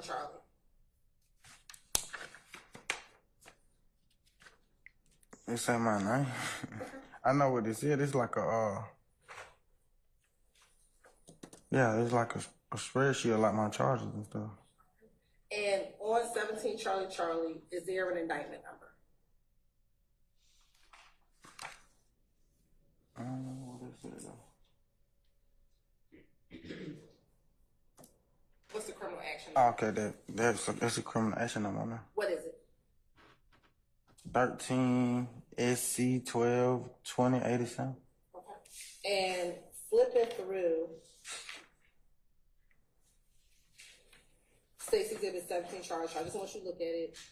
Look and see if you recognize the charges within State's Exhibit 17, Charlie. And first let's talk about the charges.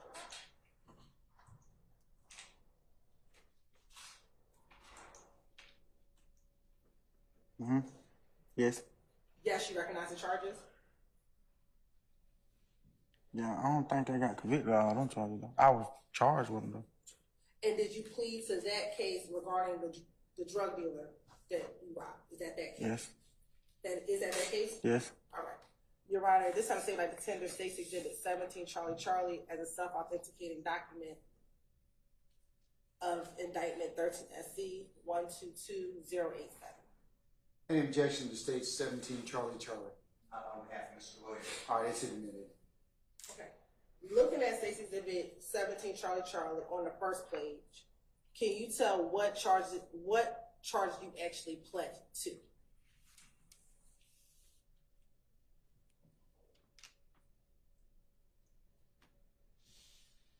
Yeah, it's 3 of them. Okay, what were those charges? Aggravated assault with a deadly weapon, possession of a firearm, doing commission of a felony, possession of a firearm by a convicted felon. And do you remember the circumstances upon which this case happened? Do you remember the facts of the case? What that mean? What happened? I don't recall all that. That was like a long time ago, and I got shot that day. Okay. Twice. You got shot twice. Where did you get shot at? In my main artery, in one of my thighs. I can't remember. I think it's the left thigh and my right heel on my foot. How'd you get shot? I just remember waking up shot. Okay. I ain't gonna lie. Do you remember what started that day before you got shot? I was real high. I don't remember what started it. Okay. What do you remember about that day before you got shot? I remember before I got shot. I don't remember that day before I got shot. I just remember waking up, like, in the hospital bed. Do you remember what happened at all? Do you remember being in the car that day? No. Do you remember shooting at anyone that day? No. Do you remember being in a car that went airborne and hitting a wall? No. I heard about it though. Do you remember if there was anyone with you that day before you got shot?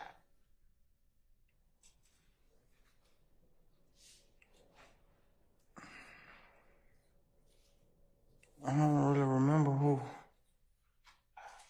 Before I got shot? Before you got shot. I think I remember being with Buck before I got shot. Where were you at? Where were you with Buck before you got shot?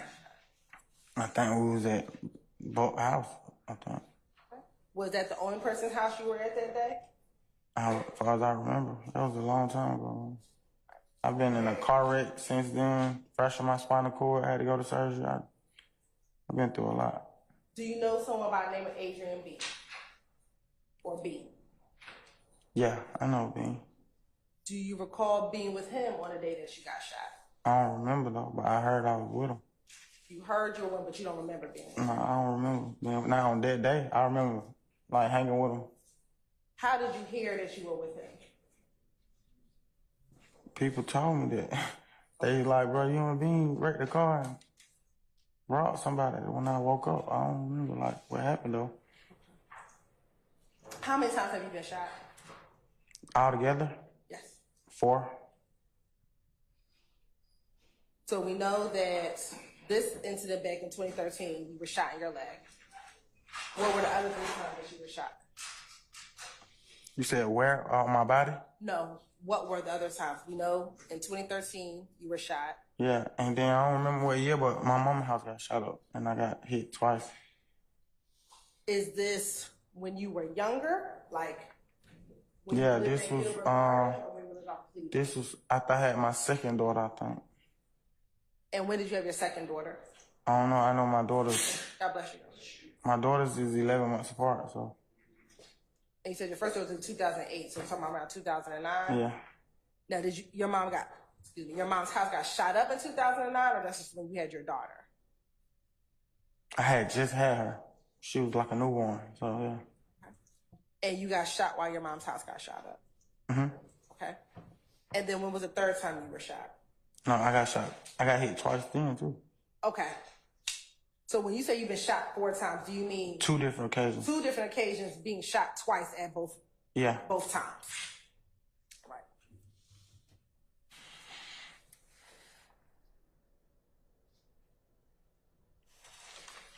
Do you remember after being shot on this occasion in 2013, waking up in Grady Hospital? I've been in Grady so many times, man. Okay. I'm talking about after you They got saved shot. my life a lot of times. Grady's a great hospital. After getting shot in your leg twice, after this incident in 2013, you remember that? Mm-hmm. Do you recall waking up at Grady Hospital? I done woke up after surgery, being put to sleep, anesthesia, other drug medicated. Like I remember waking up a lot of times that grade. I don't remember that time though. But you said you've only been shot on 2 occasions. Mm-hmm. Yes? And recently you said, when I woke up, people told me what happened. When you woke up, where were you? At Grady. Okay. So you were at Grady Hospital. Mm-hmm. When you woke up at Grady Hospital, do you recall speaking to police? No, I recall speaking to my mama and my siblings.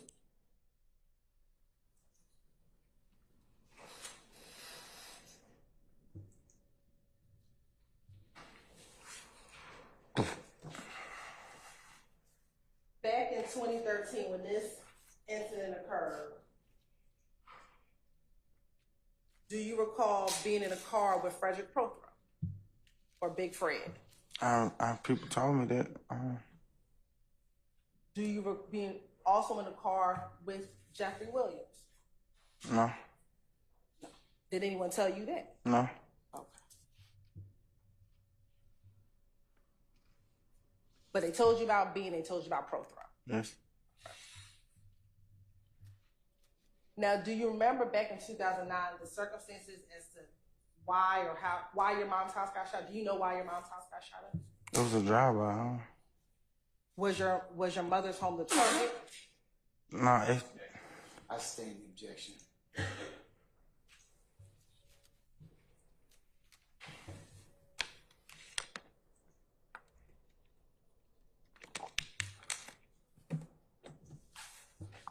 Do you remember shooting at anyone on this day when you got shot? No. Do you remember anybody telling? Apologize, Your Honor. I asked which date at whose date. Okay. Okay. I'll stand the objection. Rephrase, please. Yes. Back in 2013, when you woke up at Grady Hospital, do you remember shooting at anyone while prior to going to Grady Hospital being shot? No, I don't remember nothing when I woke up. Do you recall anyone telling you that you did shoot somebody? Objection calls for hearsay. I stand the objection.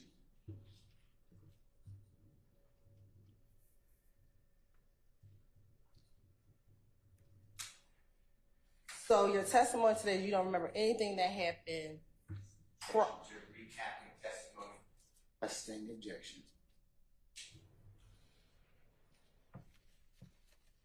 You remember nothing of that day before you got shot? Objection asked and answered. Overruled.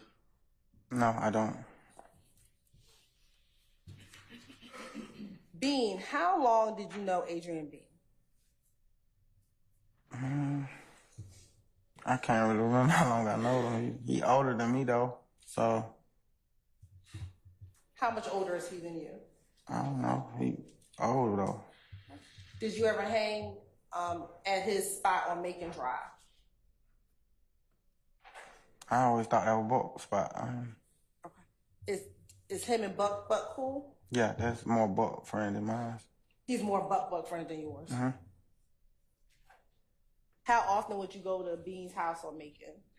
Or what you thought was Buck's house on Macon? Yeah, to either pick up Buck or talk to Buck. Is it about 12:30? Almost, yeah. All right, ladies and gentlemen, it being almost 12:30 at this point in time, I'm going to suggest that we break for lunch.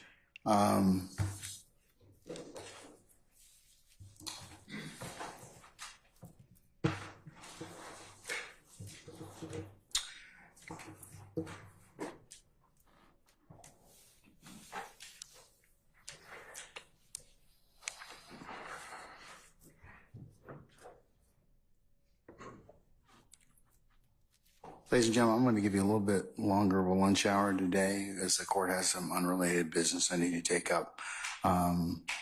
It's my concern. It's part of my duties as a chief judge. So I'm going to allow you to have lunch, and if you could come back for, I would say 1:50. Or thereabouts. Just make sure you're in your headquarters by that time. We'll go ahead and get started somewhere between 1:50 and 2 p.m. Bless you. And bless you. And then we're going to work today till probably a little before 4 o'clock. And then that's going to be the extent of our duty day for today. Okay. And at such time, I'm going to talk with you a little bit about, just for planning purposes, some of your administrative days, so you can go ahead and put those on your calendar, from now through the end of June. Okay. I'm going to try and do that for you.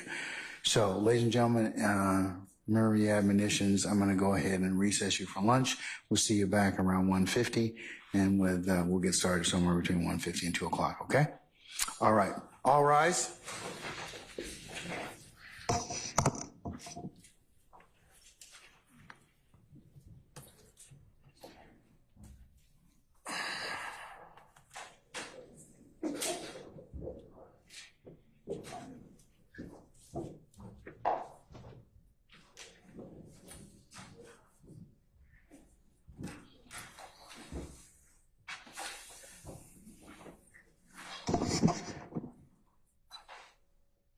All right, ladies and gentlemen, please be seated. Mr. Murphy, I'm going to release you for lunch. Don't discuss your testimony with anybody except the attorneys in this case. We'll see you back at 1:50 as well, okay? All right, thank you, sir. All right, councilors, we'll be in recess, and I'll see you all back for 1:50, okay? All right, we're in recess.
so you may continue.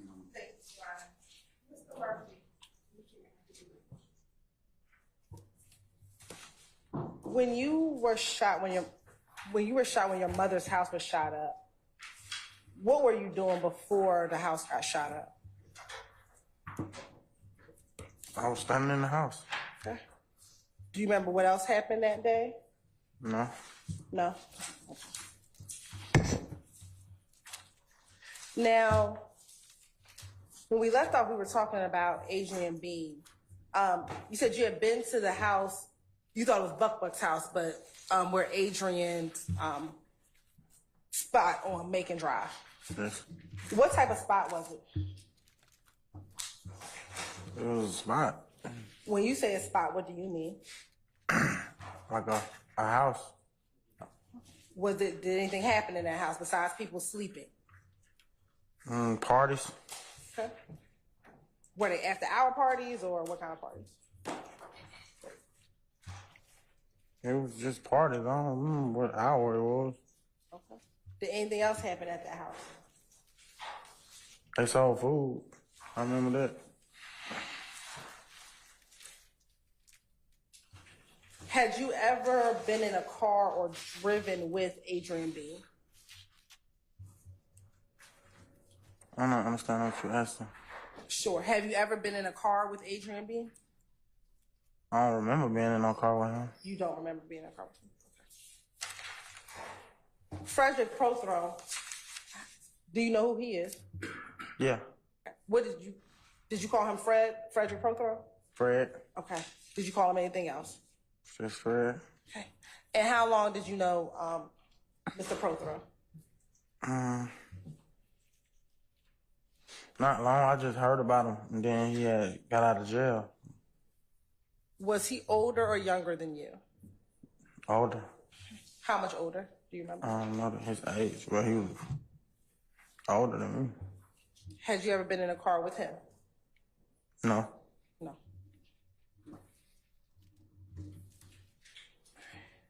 Now, you talked about the fact that you would rob people. When did you start robbing people? At what age? I can't remember what age I was. Have you been caught for every robbery you've done?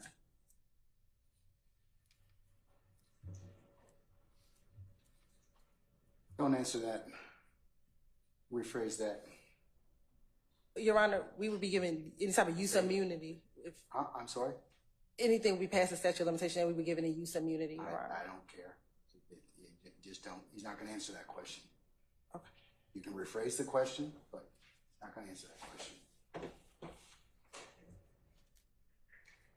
The robberies that you've done, have you committed them with other YSL members?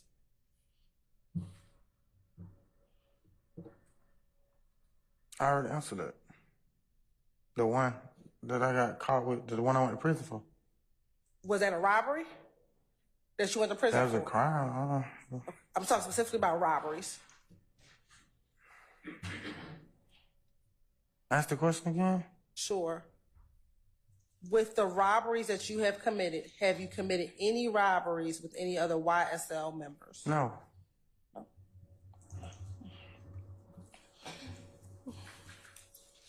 Have you ever committed robberies with other people? Yes.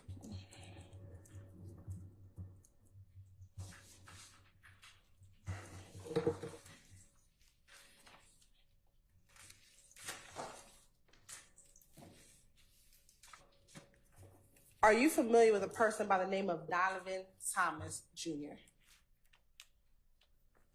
I heard that name before. Okay, how have you heard of that name?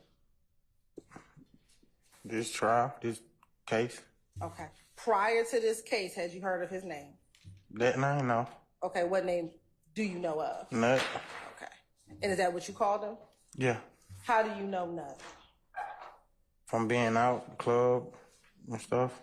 Okay. Did you have a relationship with Nut? I wouldn't say it was a relationship. We knew each other though. He had a relationship with my kid's mother. What type of relationship he had with your child's mother? I think they were from the same neighborhood. And is this the same child's mother who's friends with Shay? Yeah. And did Shay grow up with your child's mom in that same neighborhood? Do you know? I don't know. If it was the same neighborhood. To your knowledge, was Big Nut, or Nut as you called him, associate or affiliate with any gangs? I just seen him at the club and stuff. Okay. So I never hung with him, so I don't know what he would call himself. Is your answer that you don't know what he is? I don't know. Okay. Do you recall having an interview with Detective Gaither and Detective Dennis at the Atlanta Police Department in August of 2016? Yeah, I recall the interview. Okay. And do you recall during that interview when they asked you about Nut, you told them that Nut was the head of If Gang? I would have said anything to get back home.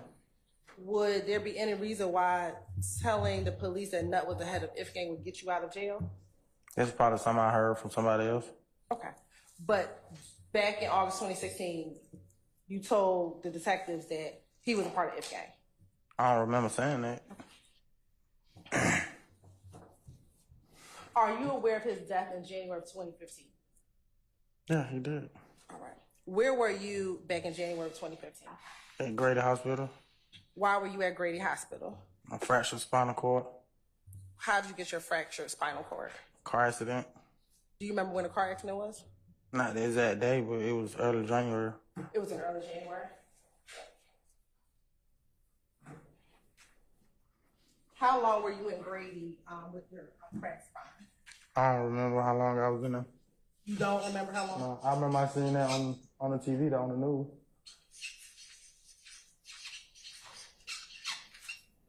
So you saw his murder on the news while you were in the hospital? I saw his picture. They say he did. I ain't never seen nobody get murdered. I can't hear you. I never seen nobody get murdered. I seen them say he got murdered. His picture on the news. Okay.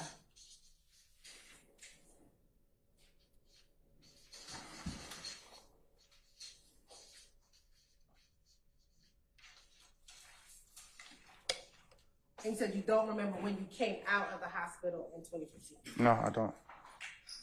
I don't remember the exact day. Do you remember the month? It was that same month. So you got out of the hospital that same month in January 2015? Yeah.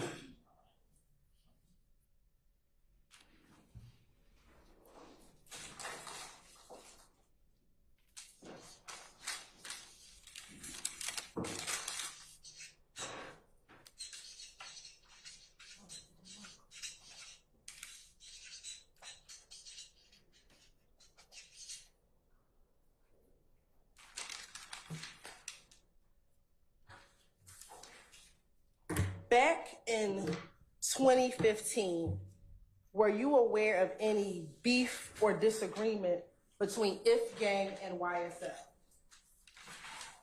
If I was, it was something I heard. I ain't like witness no beef or nothing like that going on. Okay. Do you recall that same interview in August? I think I may have said 2016, but I mean 2015. Basis.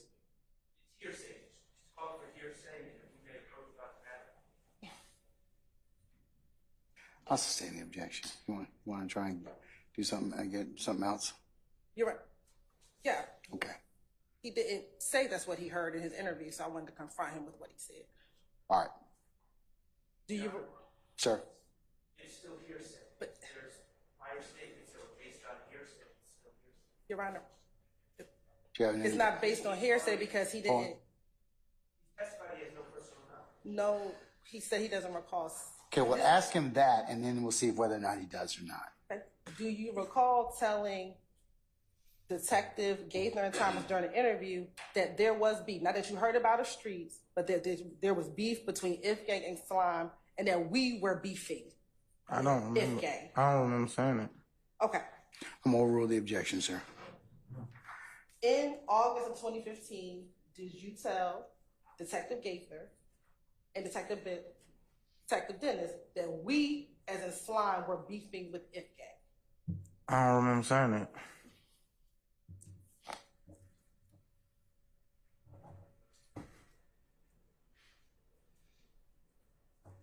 Do you also remember saying in that same interview that Still object, still calling for hearsay. And I mean, I don't want to keep speaking objection. All right, come on up.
in the jail that you were at, which was the Fulton County Jail, that YSL members were on place because of the beef between If Gang and YSL? I don't recall saying that. I don't recall what I said yesterday.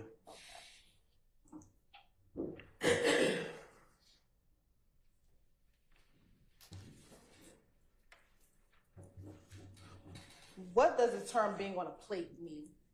Have you heard that term before? I think that mean like beef.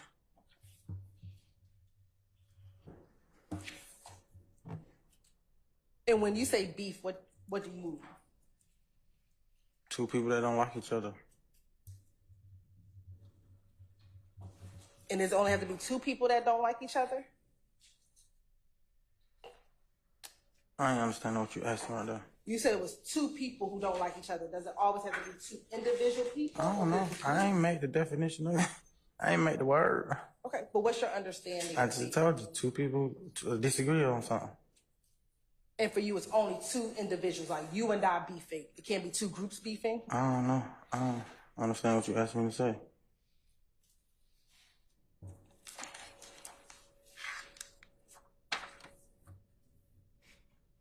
Now, I want to take you to April of 2015, specifically around April 26th of 2015. Were you present at the Compound nightclub with other members of YSL? In April, I've been in the Compound a couple times. Were you present at the Compound with other YSL members when Lil Wayne was performing at the Compound? Yes. Who did you go to the club with? I can't remember who I was there. It was a lot of us. Okay, when you say a lot of us, name some of the people you were at the club with. I can't remember. It was a lot of us, though. Do you remember anybody? I just remember standing in the crowd. Do you recall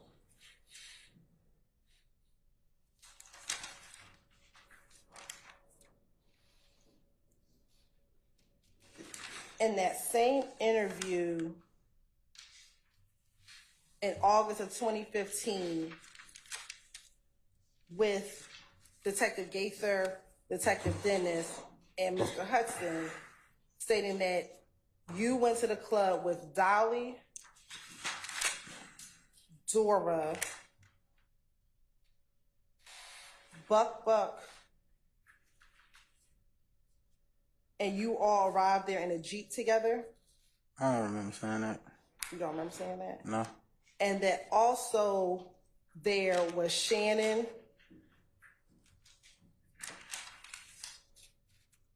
They were all there at the Compound together? I don't remember saying that. It was a lot of us, though. Do you recall in this interview saying that you had a gun when you went to the Compound nightclub? I always kept a gun. Okay. And did a police officer see you with a gun that night? That same officer. Was it Detective Dennis? I don't know his name. Do you remember what you did once he saw you with that gun? I ran. Okay. And what if anything did you do with the gun? I left it right there. Where did you leave it? I know it wasn't on me when I stopped running. Do you recall where you left it? No. Okay. Do you recall in that interview in August 2016 saying that you had put the gun on the wheel of a car? No.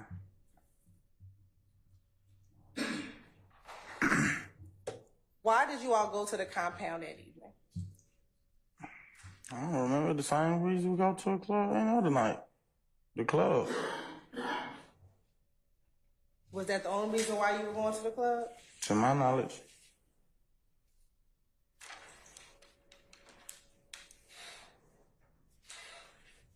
Were you going to do anything in the club towards Lil Wayne that night when you all went to the club? That man like the president. Man, how you gonna do something to Lil Wayne? Okay. Do you recall in that August of 2015 interview stating that y'all want to go in and maybe boo at him or maybe create some type of havoc inside of the club while he was I performing? don't recall saying that.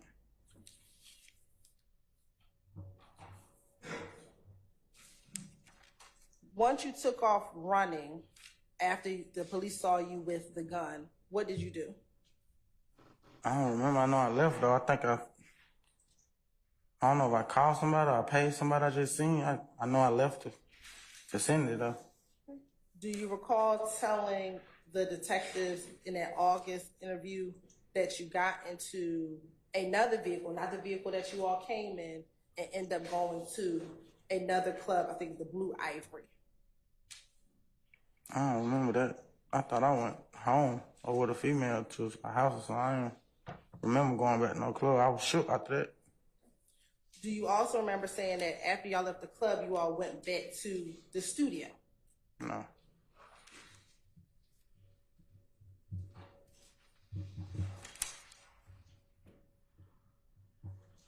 Do you recall seeing Shannon at the compound that evening?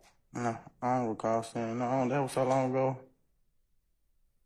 What about Roscoe? Do you recall seeing Roscoe at the compound that evening? No. Do you recall telling Detective Gaither and Dennis that you saw both Roscoe and Shannon at the compound that evening, and that at some point Shannon got into Dolly's truck and they drove that truck and left the compound? No. How could I see somebody leave if I already left? When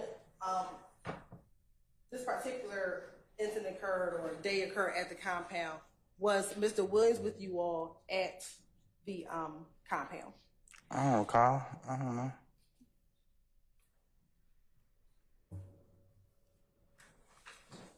Do you recall if you spoke to Mr. Williams that night at all while you were either at the compound or later on that evening at the compound? What year you said it was? In 2015, April of 2015. I don't even think we were talking then. Do you recall telling detectives that you spoke to Mr. Williams and he was upset with you because you had brought Dora and Dolly to the club that evening? That sound all right. He was mad at me for doing a lot of stupid stuff back then. Okay. But specifically, he was upset that evening because you had brought Dora and Dolly out there. I don't remember that happening, but that sound about right.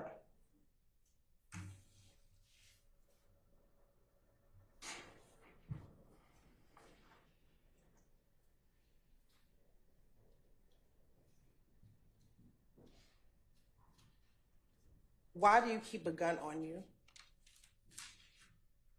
I don't keep a gun on me. Back then you said you always used to have a gun. Oh, back then, you know. Yeah, sorry. We gonna get. Why did you always keep a gun on you back then? I don't know. I just did. Why? There was no particular reason. I just kept a gun on me to protect myself. Was it because of the beef you were having with Ifgang?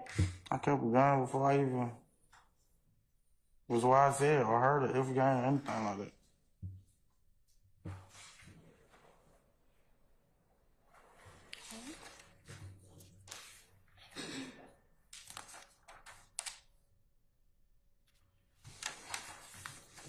Did you ever gain access into the compound club that night before taking off running before the police saw you? Did you ever get inside of the club that evening? I don't recall getting inside the club. I just remember running, being tired from running. At any point that evening, do you remember YSL members going near the tour bus of Lil Wayne? I ain't seen no tours.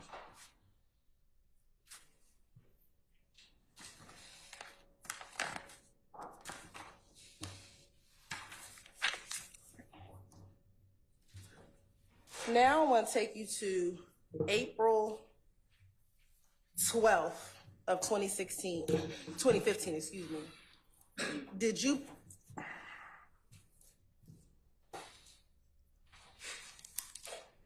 I think earlier we talked about you pleading to participation in criminal street gang and an attempted murder. Do you recall doing that and going to prison? Yes.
Privilege to approach, Your Honor. I'm showing you what's been marked as State's Exhibit 18, Charlie Charlie. Do you see your name on State's Exhibit 18, Charlie Charlie? Yes. Okay. And do you see an indictment number on there? Yes. What's that indictment number? 15S. Sure, you can speak up. Can y'all speak up, please? Yes. What's that indictment number? 15SC 138234. And, It's 18 Charlie, Mr. Harden. and looking at that front page, does it show the crimes of which you were convicted of?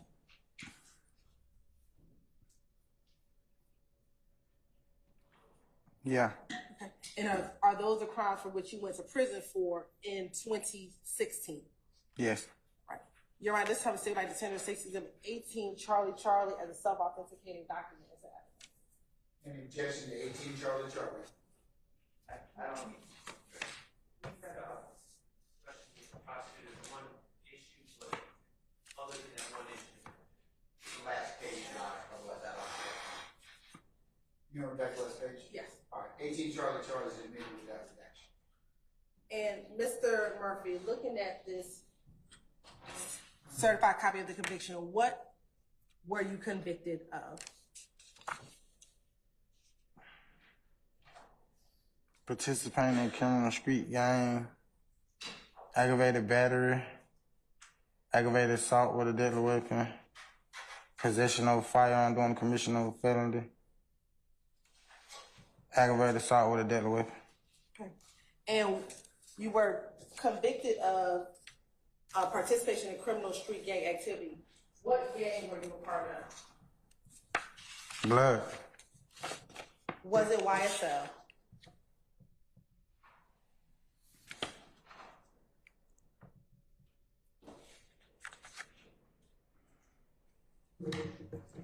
I don't know, that's a good question. I don't know.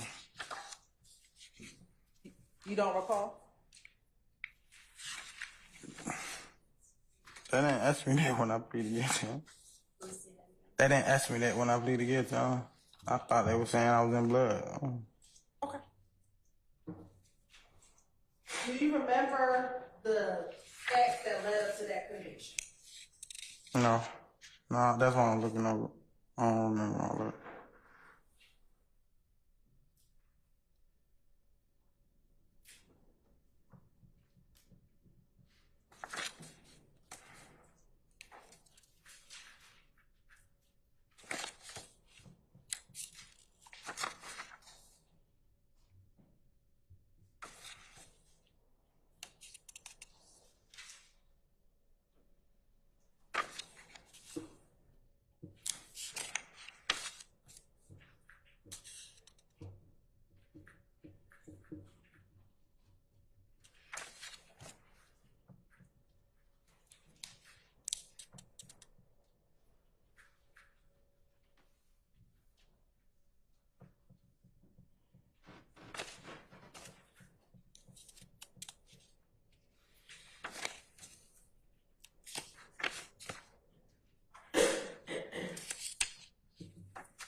I see the counts, but I don't really like record.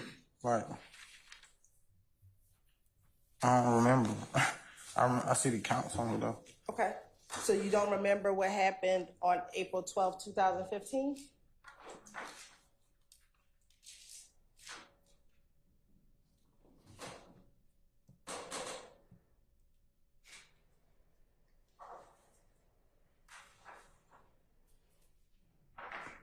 I think it's like bits and pieces though. I can't. It was a long time ago. Okay. What are the bits and pieces that you remember? I remember like going to court for it and seeing the guy who got shot and all that. It was traumatizing. So you say you only remember what happened after you got arrested? Like as of right now, yeah. Okay. So is it your testimony today that you don't remember anything that happened on the evening of April 12, 2015? Like bits and pieces. I just said that. Okay. What are the bits and pieces that you remember about what happened on April 12, 2015? I just remember like pulling up to the stove. Okay. What happened? What store did you pull up to? I can't remember the name of the store. It was a gas station though. Okay. Do you remember where the gas station was? No. Do you remember what part of the city the gas station was? No. It was, I think, off Cleveland Avenue. It was off Cleveland. Did you go to the gas station with anyone? Yeah. Who? Me and Nard. Okay. And when you say Nard, who are you speaking of? Nard. Does Nard have a real name?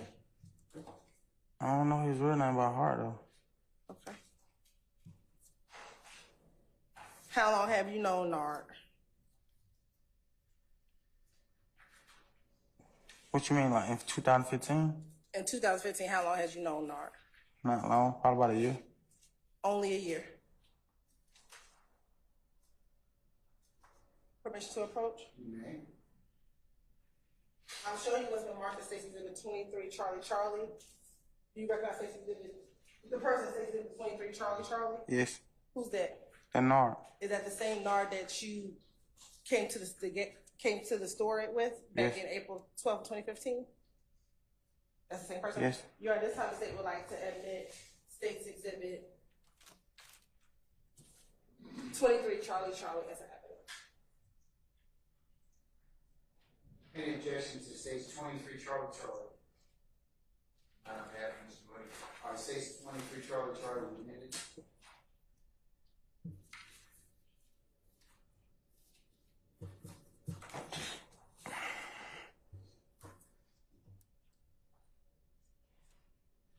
Permission to publish, Your Honor? Yes, you may publish.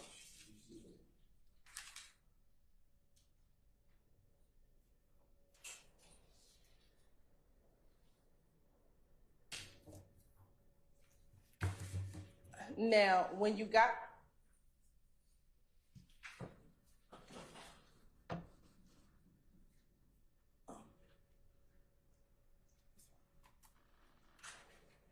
to the store with Nard, do you remember where you were prior to getting to the store? I just remember we pulled up to the store. Do you remember in the interview back in August of 2015 and in the proffer that you did in February of 2016, telling Detective Gaither and Detective Dennis, as well as Detective Gaither, Dennis, and a prosecutor, that before you got to the sit-go, or before that you got to the gas station, you were at Hot Rod Spot off of Browns Mill Road? I don't recall saying that. Okay. Do you recall telling the detectives that while you were at Hot Rod's house, it was you, Nard, Fanny, Detective Gaither, and Detective Dennis, as well as Detective Gaither, Dennis, and a prosecutor, that before you got to the hear my voice, that initially, when in August of 2015, you said it was Nard, Fatty, and you were at Hot Rod's house prior to going to the gas station, and then in February, you said that there might have been a J at the house as well before y'all left to go to the gas station. I don't recall. I told her I would say anything. I would have cut my arm off to get back to my son. Okay. Now, do you remember what you were doing at Hot Rod's house prior to going to the gas station? That's too far to be trying to remember. Okay. Do you remember telling Detective Gaither, Detective Dennis, as well as the prosecutor, that while at Hot Rod's house, Fatty had came over in a new, I think you may have said a hot box, which was a stolen car, and y'all were talking at the house prior to you leaving to go to the gas station? No, I don't remember that.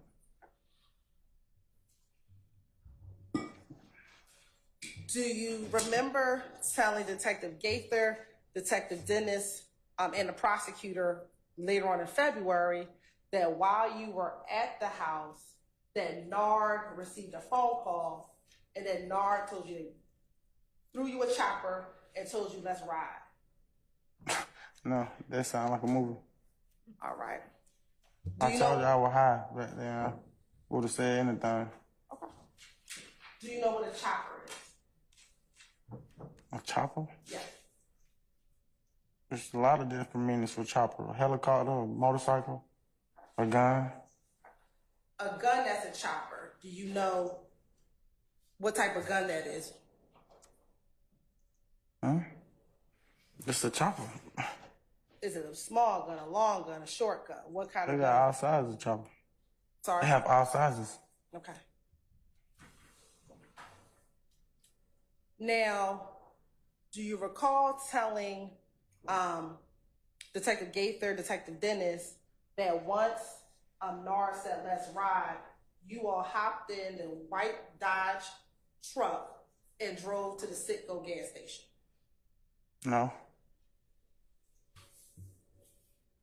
And that Nard was driving, you were in the passenger seat, and Fatty was in the back seat? No, I don't remember saying that.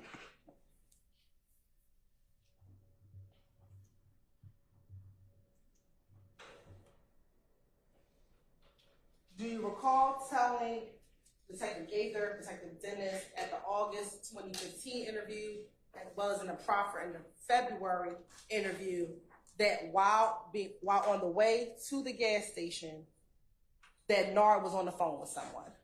No, I don't remember that. And that they were on, you all were on the way up to the gas station? I don't remember that. Do you recall Detective Gaither and Detective Dennis asking you whether or not you asked why we were going or what we had to do? Do you recall saying that? I don't recall. They asked me a lot of stuff. Do you recall telling them that Nard didn't say why you had to go? He just handed you a chopper. You assumed there was something going down. You thought you were going to get a catch, or thought you were going to hit a lick. That's what you thought was going to happen. It sounded like me. I'm always was trying to get a lick by then. You were always trying to get a lick. Okay. Now, do you recall telling Investigator Gaither and Investigator Dennis, when you got to the Citgo gas station, you all pulled up to the pump and you saw Bentley? No, I don't recall saying that. Who's Bentley? An older cat from Cleveland. And is it the same Bentley we talked about earlier who's a part of YSL? Huh? Is this the same Bentley we talked about earlier this morning who's a part of YSL? I know more than one Bentley though. Okay.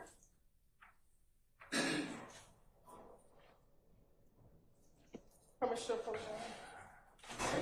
I'm showing you what's been marked as State's Exhibit 24 Charlie Charlie. Do you recognize State's Exhibit 24 Charlie Charlie? Yes. Who is that? That Bentley. Okay. Is that a Bentley that you knew back in 2015? Yeah. All right. Is that a fair and accurate depiction of Bentley back when you back in 2015? Yeah. Your Honor, this how I say would like the tender State's Exhibit 24 Charlie Charlie into evidence. Any objection, states Charlie, 24 Charlie Charlie. On behalf of Mr. Williams. States 24 Charlie Charlie.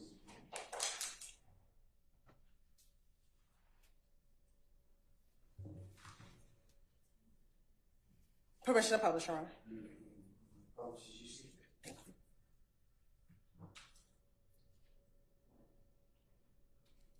And is that who you call Bentley? Yeah. Okay. Now, do you recall, you said you were at the store. You remember being at the store. Do you remember what happened while you were at the store? I don't. Okay. Do you remember telling Detective Gaither and Detective Dennis that once you all got to the store, you pulled up to a gas pump, you got out of the passenger seat, Nard got out of the driver's seat, and when you got there, you immediately with your chopper ran to the car in which the individuals that you were going to deal with were, that you went immediately to that vehicle? I don't recall saying that. Sound like a movie too.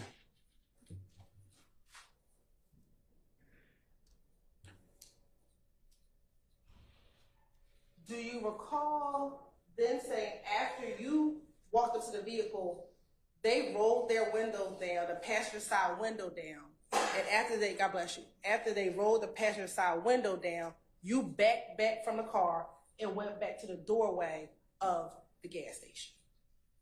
I don't recall saying that.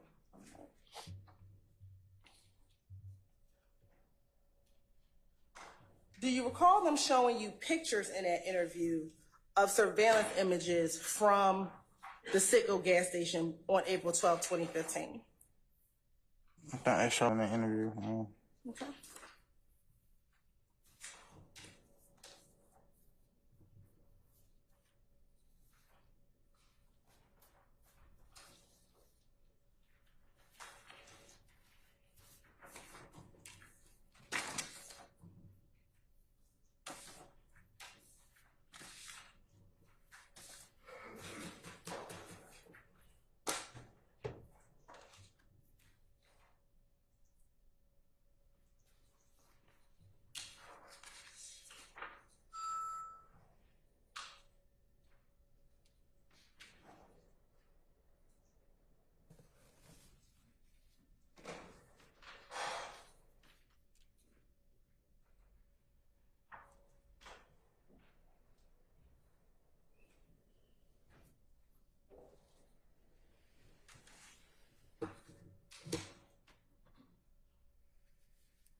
Permission to approach, Your Honor? You may not.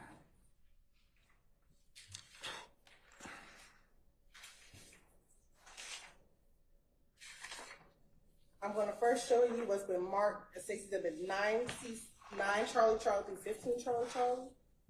I want you to take a moment and look at 9 Charlie Charlie through 15 Charlie Charlie.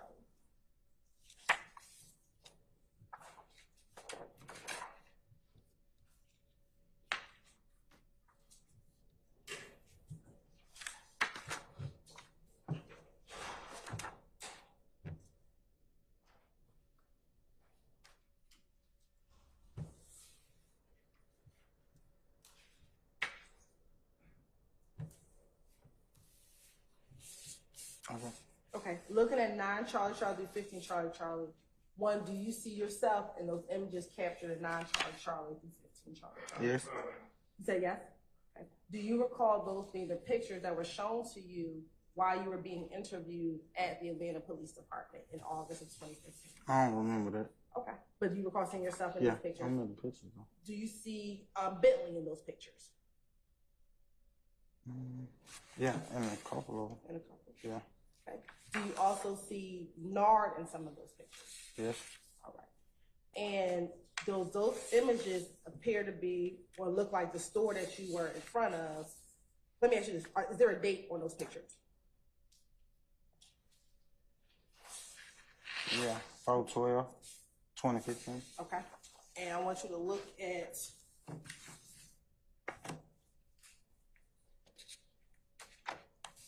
your indictment. What is the date indicated in any of those counts in the indictment in which you pled guilty to? 4/12, 2015. Is that the same date as that's in those surveillance images? Mm-hmm. Okay.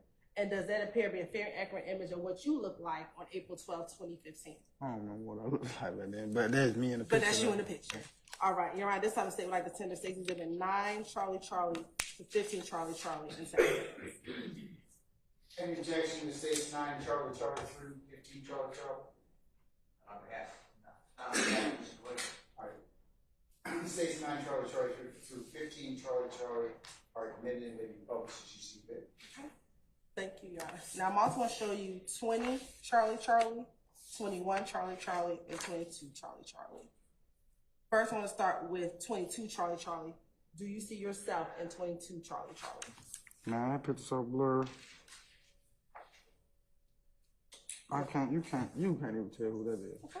So let's look at 14 Charlie Charlie. Do you see yourself in 14 Charlie Charlie? Yeah. He said it was so, go ahead, repeat what your last answer was. I don't even remember. About 22 Charlie Charlie, what did you say? Oh, it's so blurry. You can't even see who in there. Did you hear him? Looking at 14 Charlie Charlie, do you see you? This one. Yeah, right there. What are you wearing? It looked like a blue coat. Does it look blue to you? Mm-hmm. Okay. The image in 22 Charlie Charlie, can you tell what color coat that person is wearing? It's so blurry, I can't see the color though. You see what I'm saying? Okay, let me ask you, are you familiar with the image of what's contained within 22 Charlie Charlie? No. On 22 Charlie Charlie, what is the date on 22 Charlie Charlie? April 12th, 2015. Okay. And is there a time stamp on there? Charlie Charlie, can you tell what 21, color code 43, that person 50. is? Okay. Do you? 21, 43, 50. Hold on one second. Are you familiar?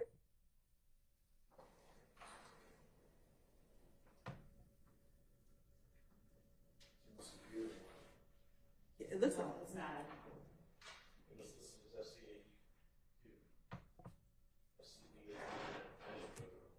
Okay. Do you know military time? No, never been to the military. Okay.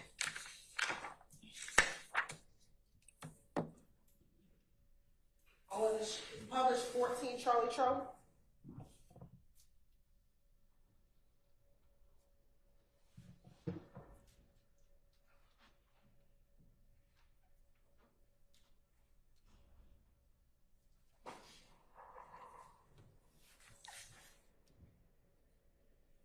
Looking at 14 Charlie Charlie, do you see where you are in 14 Charlie Charlie? Yes. Okay.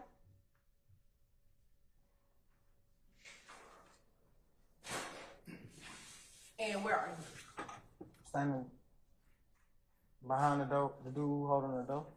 Look like, it look like he's holding the door. Yeah. Right here? Yeah. Okay. And do you recognize anybody else in this picture?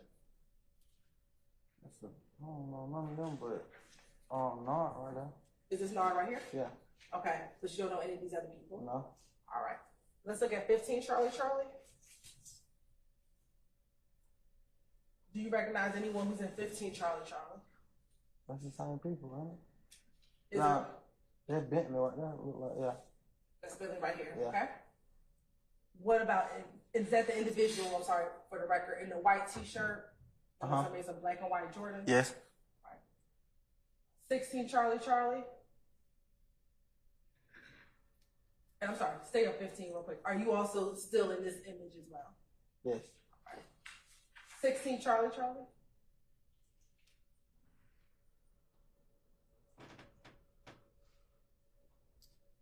Oh, excuse me, I'm sorry.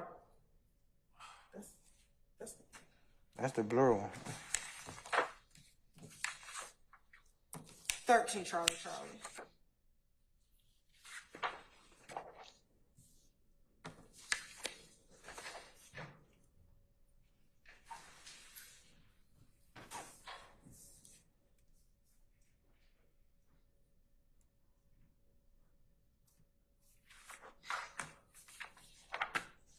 Who's that at 13 Charlie Charlie?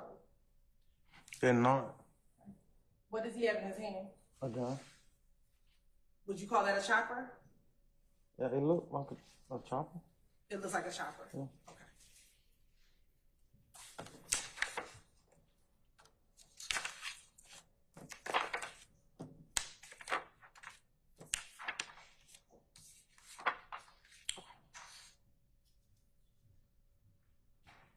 Does that look like the store that you went to on April 12, 2015? I don't remember how it looked, but I'm at the store right now. Okay. Say that one more time. I said I don't remember how it looked. Okay.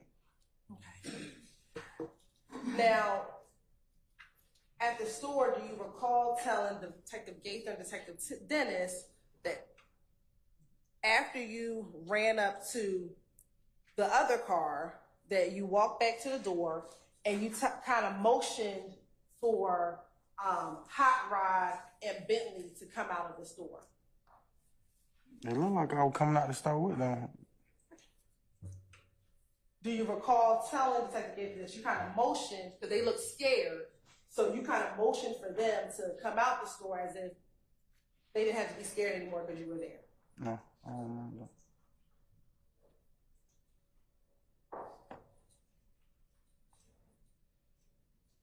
Do you remember what you did after you? Do you remember leaving the store? No.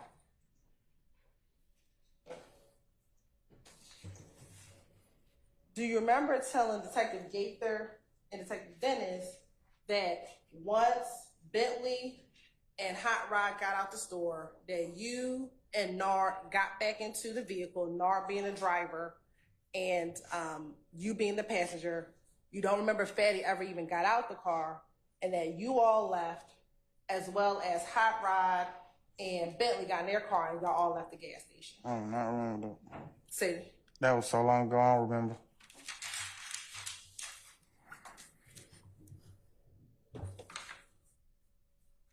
do you remember where you may have went after you left the gas station? No.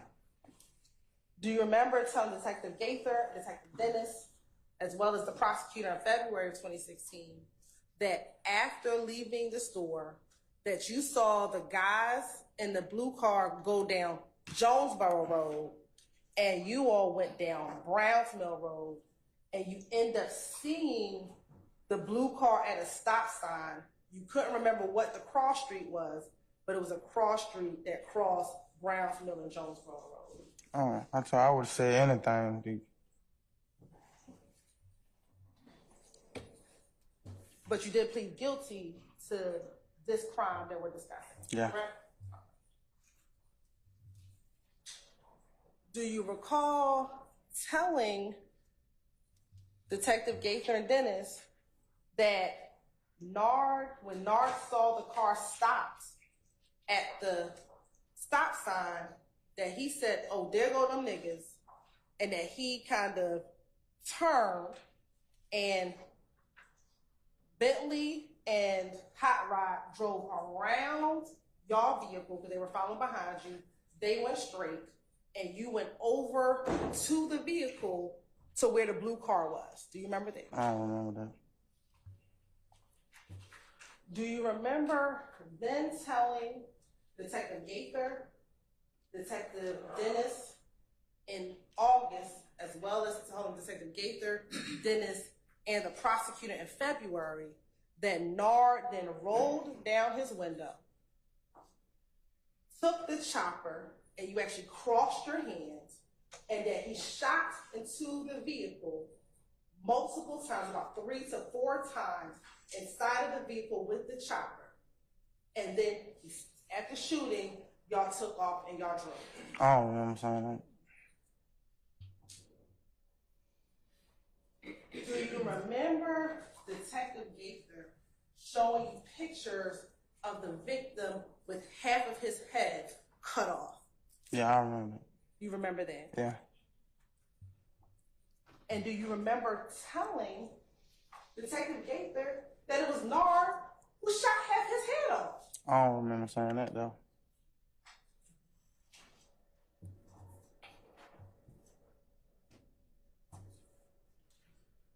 Do you remember telling Gaither, Detective Dennis, and the prosecutor in February that the reason why you went over there was because Bentley and Hot Rod said that they were in trouble?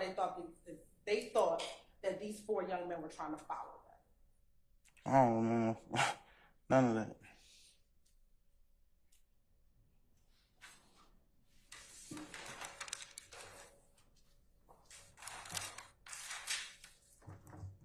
Do you remember telling Detective Gaither, Detective Dennis in August, and then the prosecutor along with Gaither and Dennis in February, that after Nard shot the victim or shot into the vehicle, that you all went back to the house on Hot Rod's house? I don't recall saying that. Do you recall where Hot Rod's house was? I don't even remember nobody named Hot Rod. That sounds like a toy car. Did you know someone by the name of Rodney Allison? No.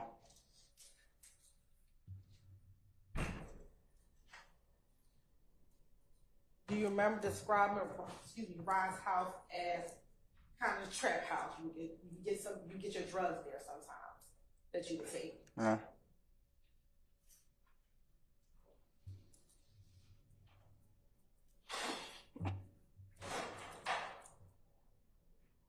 Do you remember telling Gaither and Dennis, because they asked you where was this house located, that you kind of went through? It was off of Bromack, and then you could turn on another street, and it was a brown house with a gate with a slope down driveway. Yeah.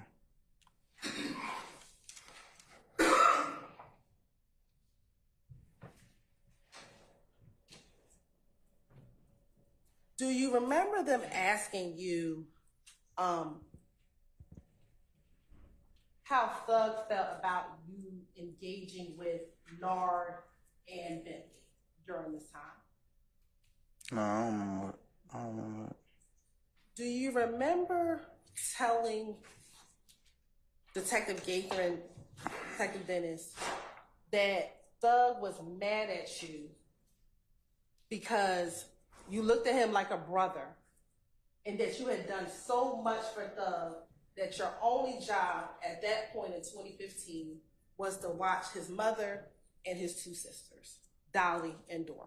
No, I don't recall saying I had to watch them. And that he wanted you to kind of lay low.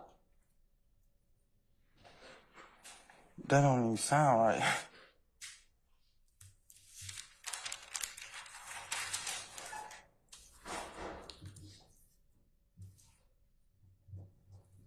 Do you recall you telling them that Thug said he would take care of the clothes, the shoes, and the house so long as you protected them because you had already done enough for him? No, I don't know nothing about that. He was already taking care of his family.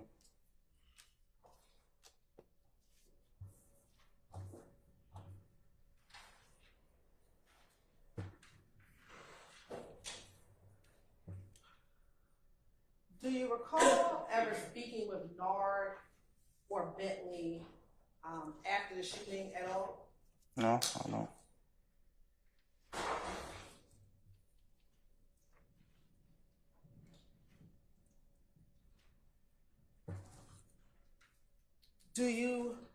Let me ask you this, back in 2015, in April of 2015, did you have that YSL tattoo on your face? I think so.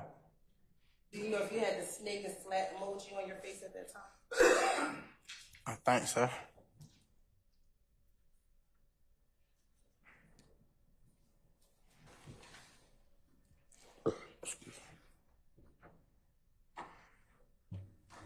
Now, do you know why you were so willing to just grab a chopper and go up to the Citgo gas station without any questions asked to protect Bentley? Probably high. That sound like a movie. But high or not, did you see yourself in those images at the Citgo gas station? Yeah. And in those Citgo gas station pictures, and I'll pull them up, did you wear a mask at all when this occurred? I don't remember what I had on. Okay, look at those surveillance videos. I just seen a blue jacket. That's all I can see. It's blurry. I just see my face in a blue jacket. Okay. First, looking at 14 Charlie, you have that one in your hand? 14?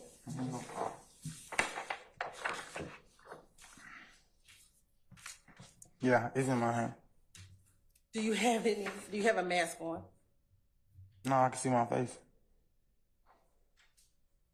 And looking at 15 Charlie, do you have any type of mask on? No. And it's 16 Charlie?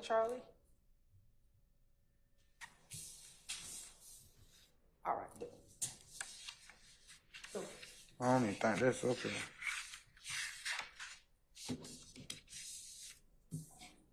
I don't got no 16.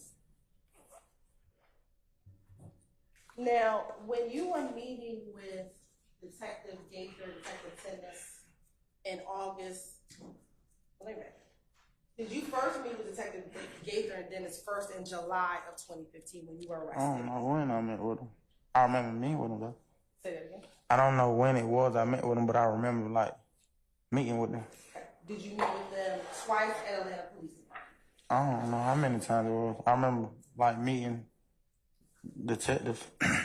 When you met with the detectives, was Mr. Williams present in a room with you when you met with the detectives? Was Mr. Jeffrey Williams in the room with you when you met with detectives? No. Was Shannon in the room with you when you met the detectives? No. What about when you did the proffer agreements? Was Mr. Williams in a room with you when you did the proffer agreement? What that mean? When you were in that room with the prosecutor, Gaither, Dennis, and you were in this Before I pleaded guilty? Before you pleaded guilty. No. And when you spoke to Detective Gaither and Dennis, both in in August of 2015 and February 2016, were you able to tell them everything that happened on April 12th, 2015? I don't know. I don't remember what I told him. I told you I would have told him anything to get home to my family. You saw a person with half of his head. That's not the story, right? In the courtroom, yeah. In the courtroom, you saw that individual. Yeah. Right. And that's the individual that's in your indictment, Dexter Montgomery. I guess that's it. It's not a story that half his head is shot off. I seen it. All right. So that's a fact. Yeah. It's not fiction. No.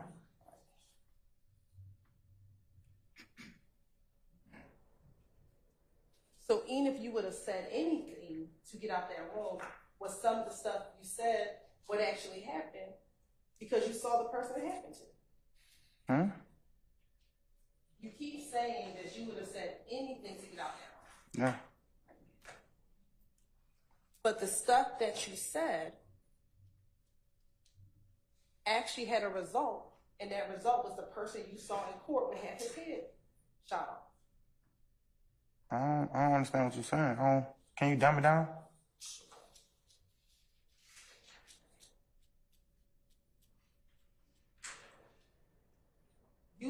Did you tell Gaither and Dennis, not once, but twice, what you knew about what happened on April 12, 2015? I don't remember what I told him. I know I met with him though.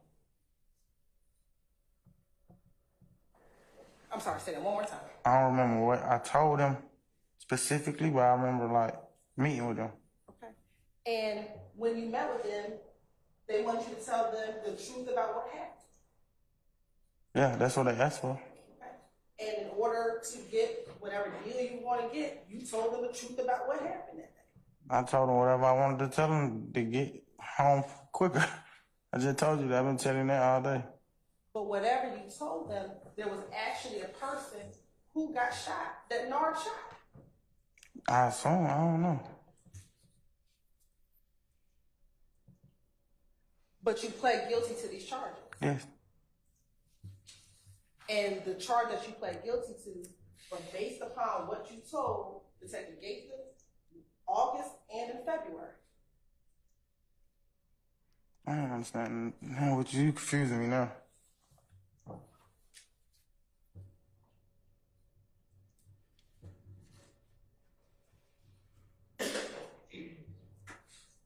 You pled guilty to these charges. Yes. You pled guilty to participation in a criminal street gang. Yes. Both you and Nard are part of YSL, the criminal street. Yeah, I was charged with criminal street activity before, yeah. And you were charged with Nard. Yeah. You were also charged with aggravated assault. Mm-hmm. Is that a yes? Yes.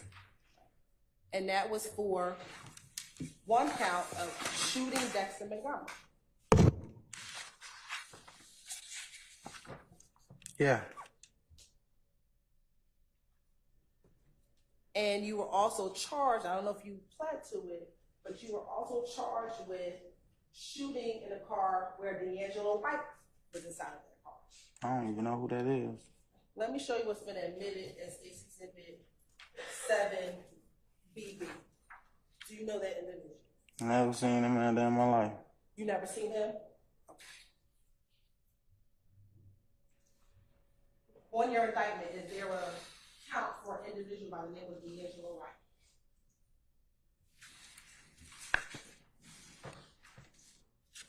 No, it's a lot of counts.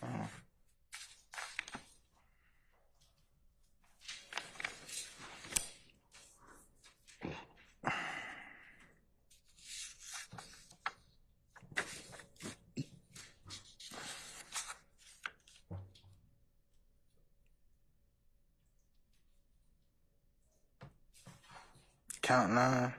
Okay. And does it have an individual by the name of D'Angelo White? Yes. All right.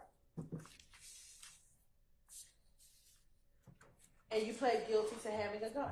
Or did you plead guilty to having a gun? I just pled guilty to whatever they. I was ready to go home. Okay. Did you plead guilty to having a gun?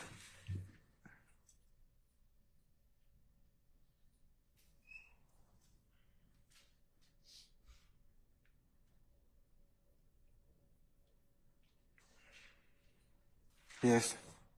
Okay. Now you said you had told anything to go home.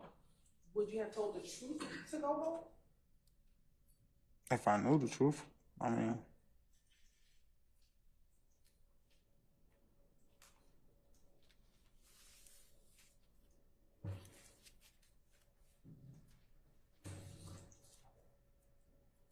Now, Mr. Murphy, today you are not telling this jury what you told the police back in August of 2016.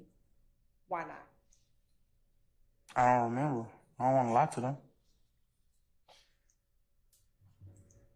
Do you not remember because you have to testify in this court in front of all these individuals sitting on this side of the room? No.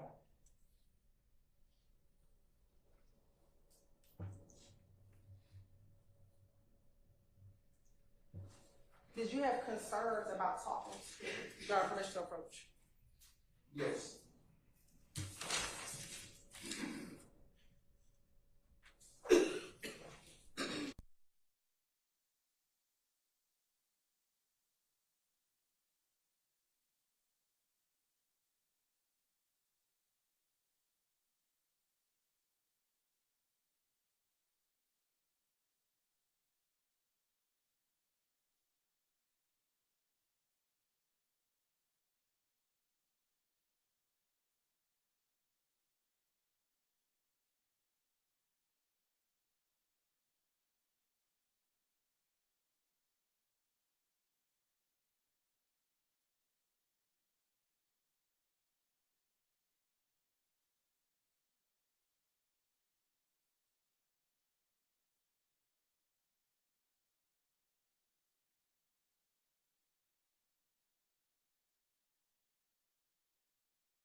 Mr. Murphy come back, please?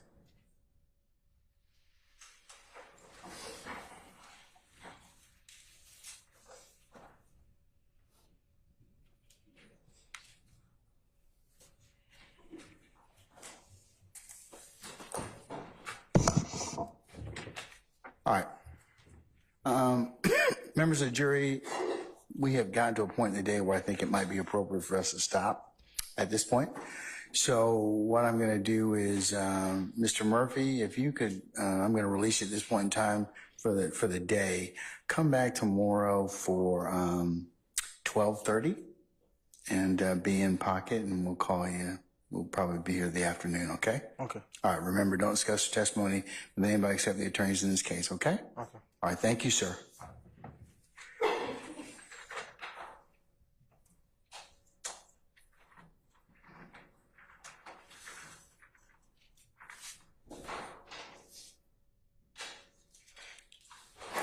All right, members of the jury, before we recess for today, as promised, I'm going to go ahead and just kind of give you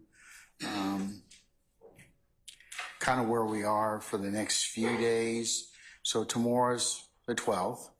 We'll come at 12:30. We'll start around 1 o'clock, and we'll be here till about 5 p.m.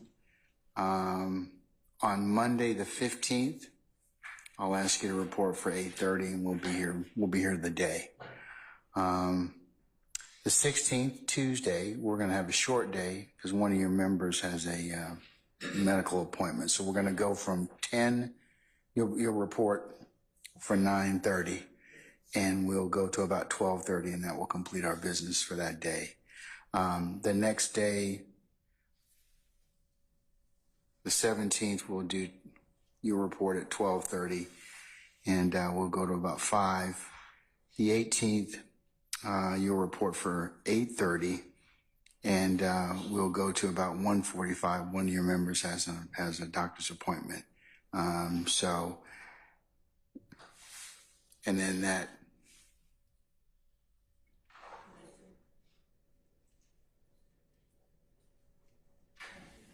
Friday, I've already told you that's when the court has Veterans Court, independent of these proceedings. So you'll report at 12:30 for a 1 o'clock start time. We'll go to 5 o'clock. I'll give you the week thereafter, starting on the 22nd, this coming week. But I have put on your radar already the 25th and 26th of April are administrative days.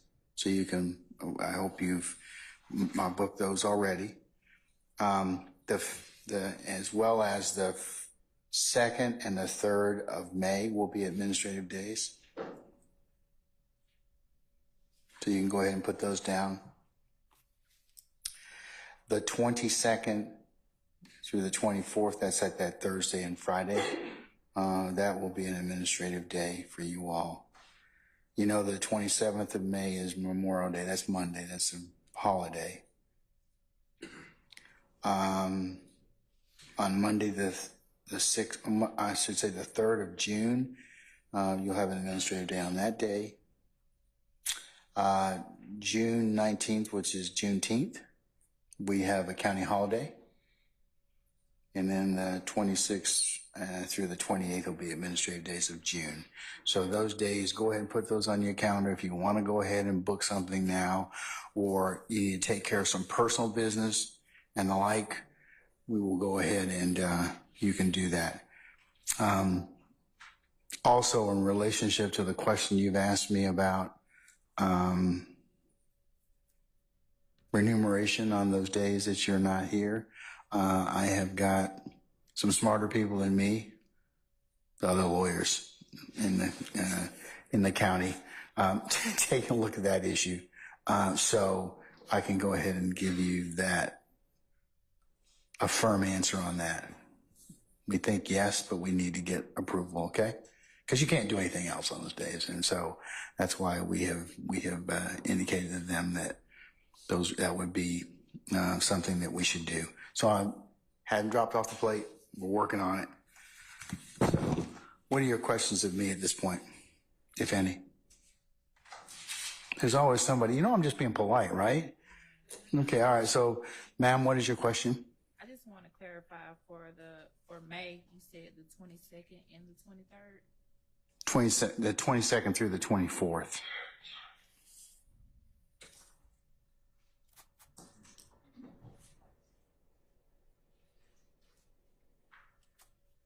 So I'm sorry, you're absolutely right. It will be that.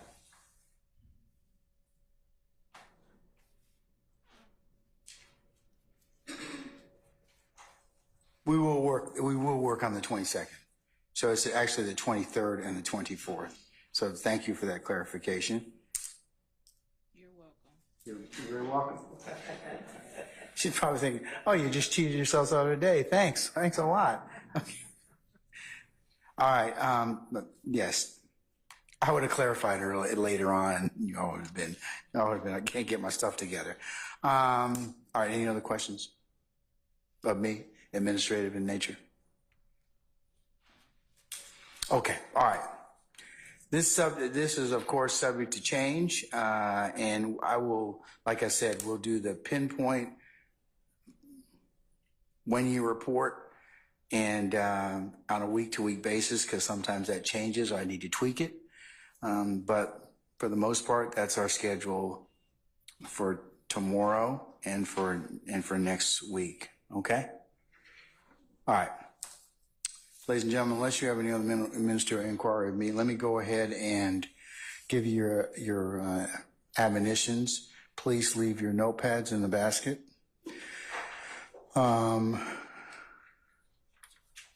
Remember, do not discuss this case amongst yourselves in small groups and onesies and twosies or little.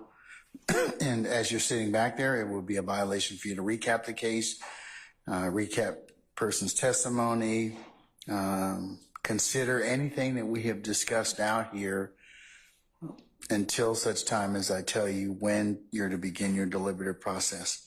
Please also resist temptation of listening to any third-party accounts of this particular proceedings as they go along. Don't go to any podcasts, any other printed material, or certainly anything that's been reported in the news media in regards to this case. If anybody should try and approach you or attempt to talk with you about this case in any form or fashion through any particular medium or in person, please let Sergeant Ingram and myself know immediately. And again, ladies and gentlemen, don't go by and visit any of the scenes that may be depicted or you've heard of in this particular case. That would be a violation for you to do so. And the last thing, as usual, ladies and gentlemen, thank you for your patience and your continued patience with us. And unless you have any other inquiry of me, and ladies and gentlemen, we will see you tomorrow, 12:30, for an anticipated 1 o'clock start time. And then we'll be here in the afternoon and we'll see where the day leads us at that point, okay?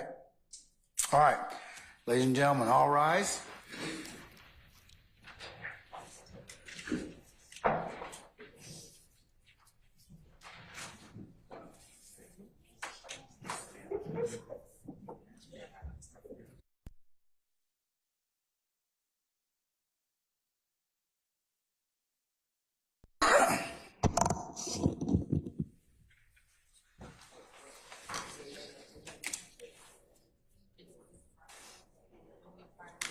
All right, ladies and gentlemen, please be seated. Our jury has left us.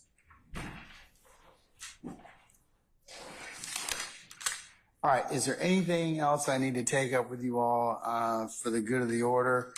If not, we'll continue with Mr. Murphy's examination tomorrow. How much longer do we have with Mr. Murphy? Just ballpark? Ballpark, an hour and a half. All right, so he may be with us at least the rest of the afternoon and potentially Monday. Yes. Okay. All right. All right, anything else at this point in time, gentlemen, lady? Or ladies, I should say. Okay. All right. All right, councils, unless you have anything else, I'll see you tomorrow at 12:30 for an anticipated 1 o'clock start time, okay? All right, we're in recess.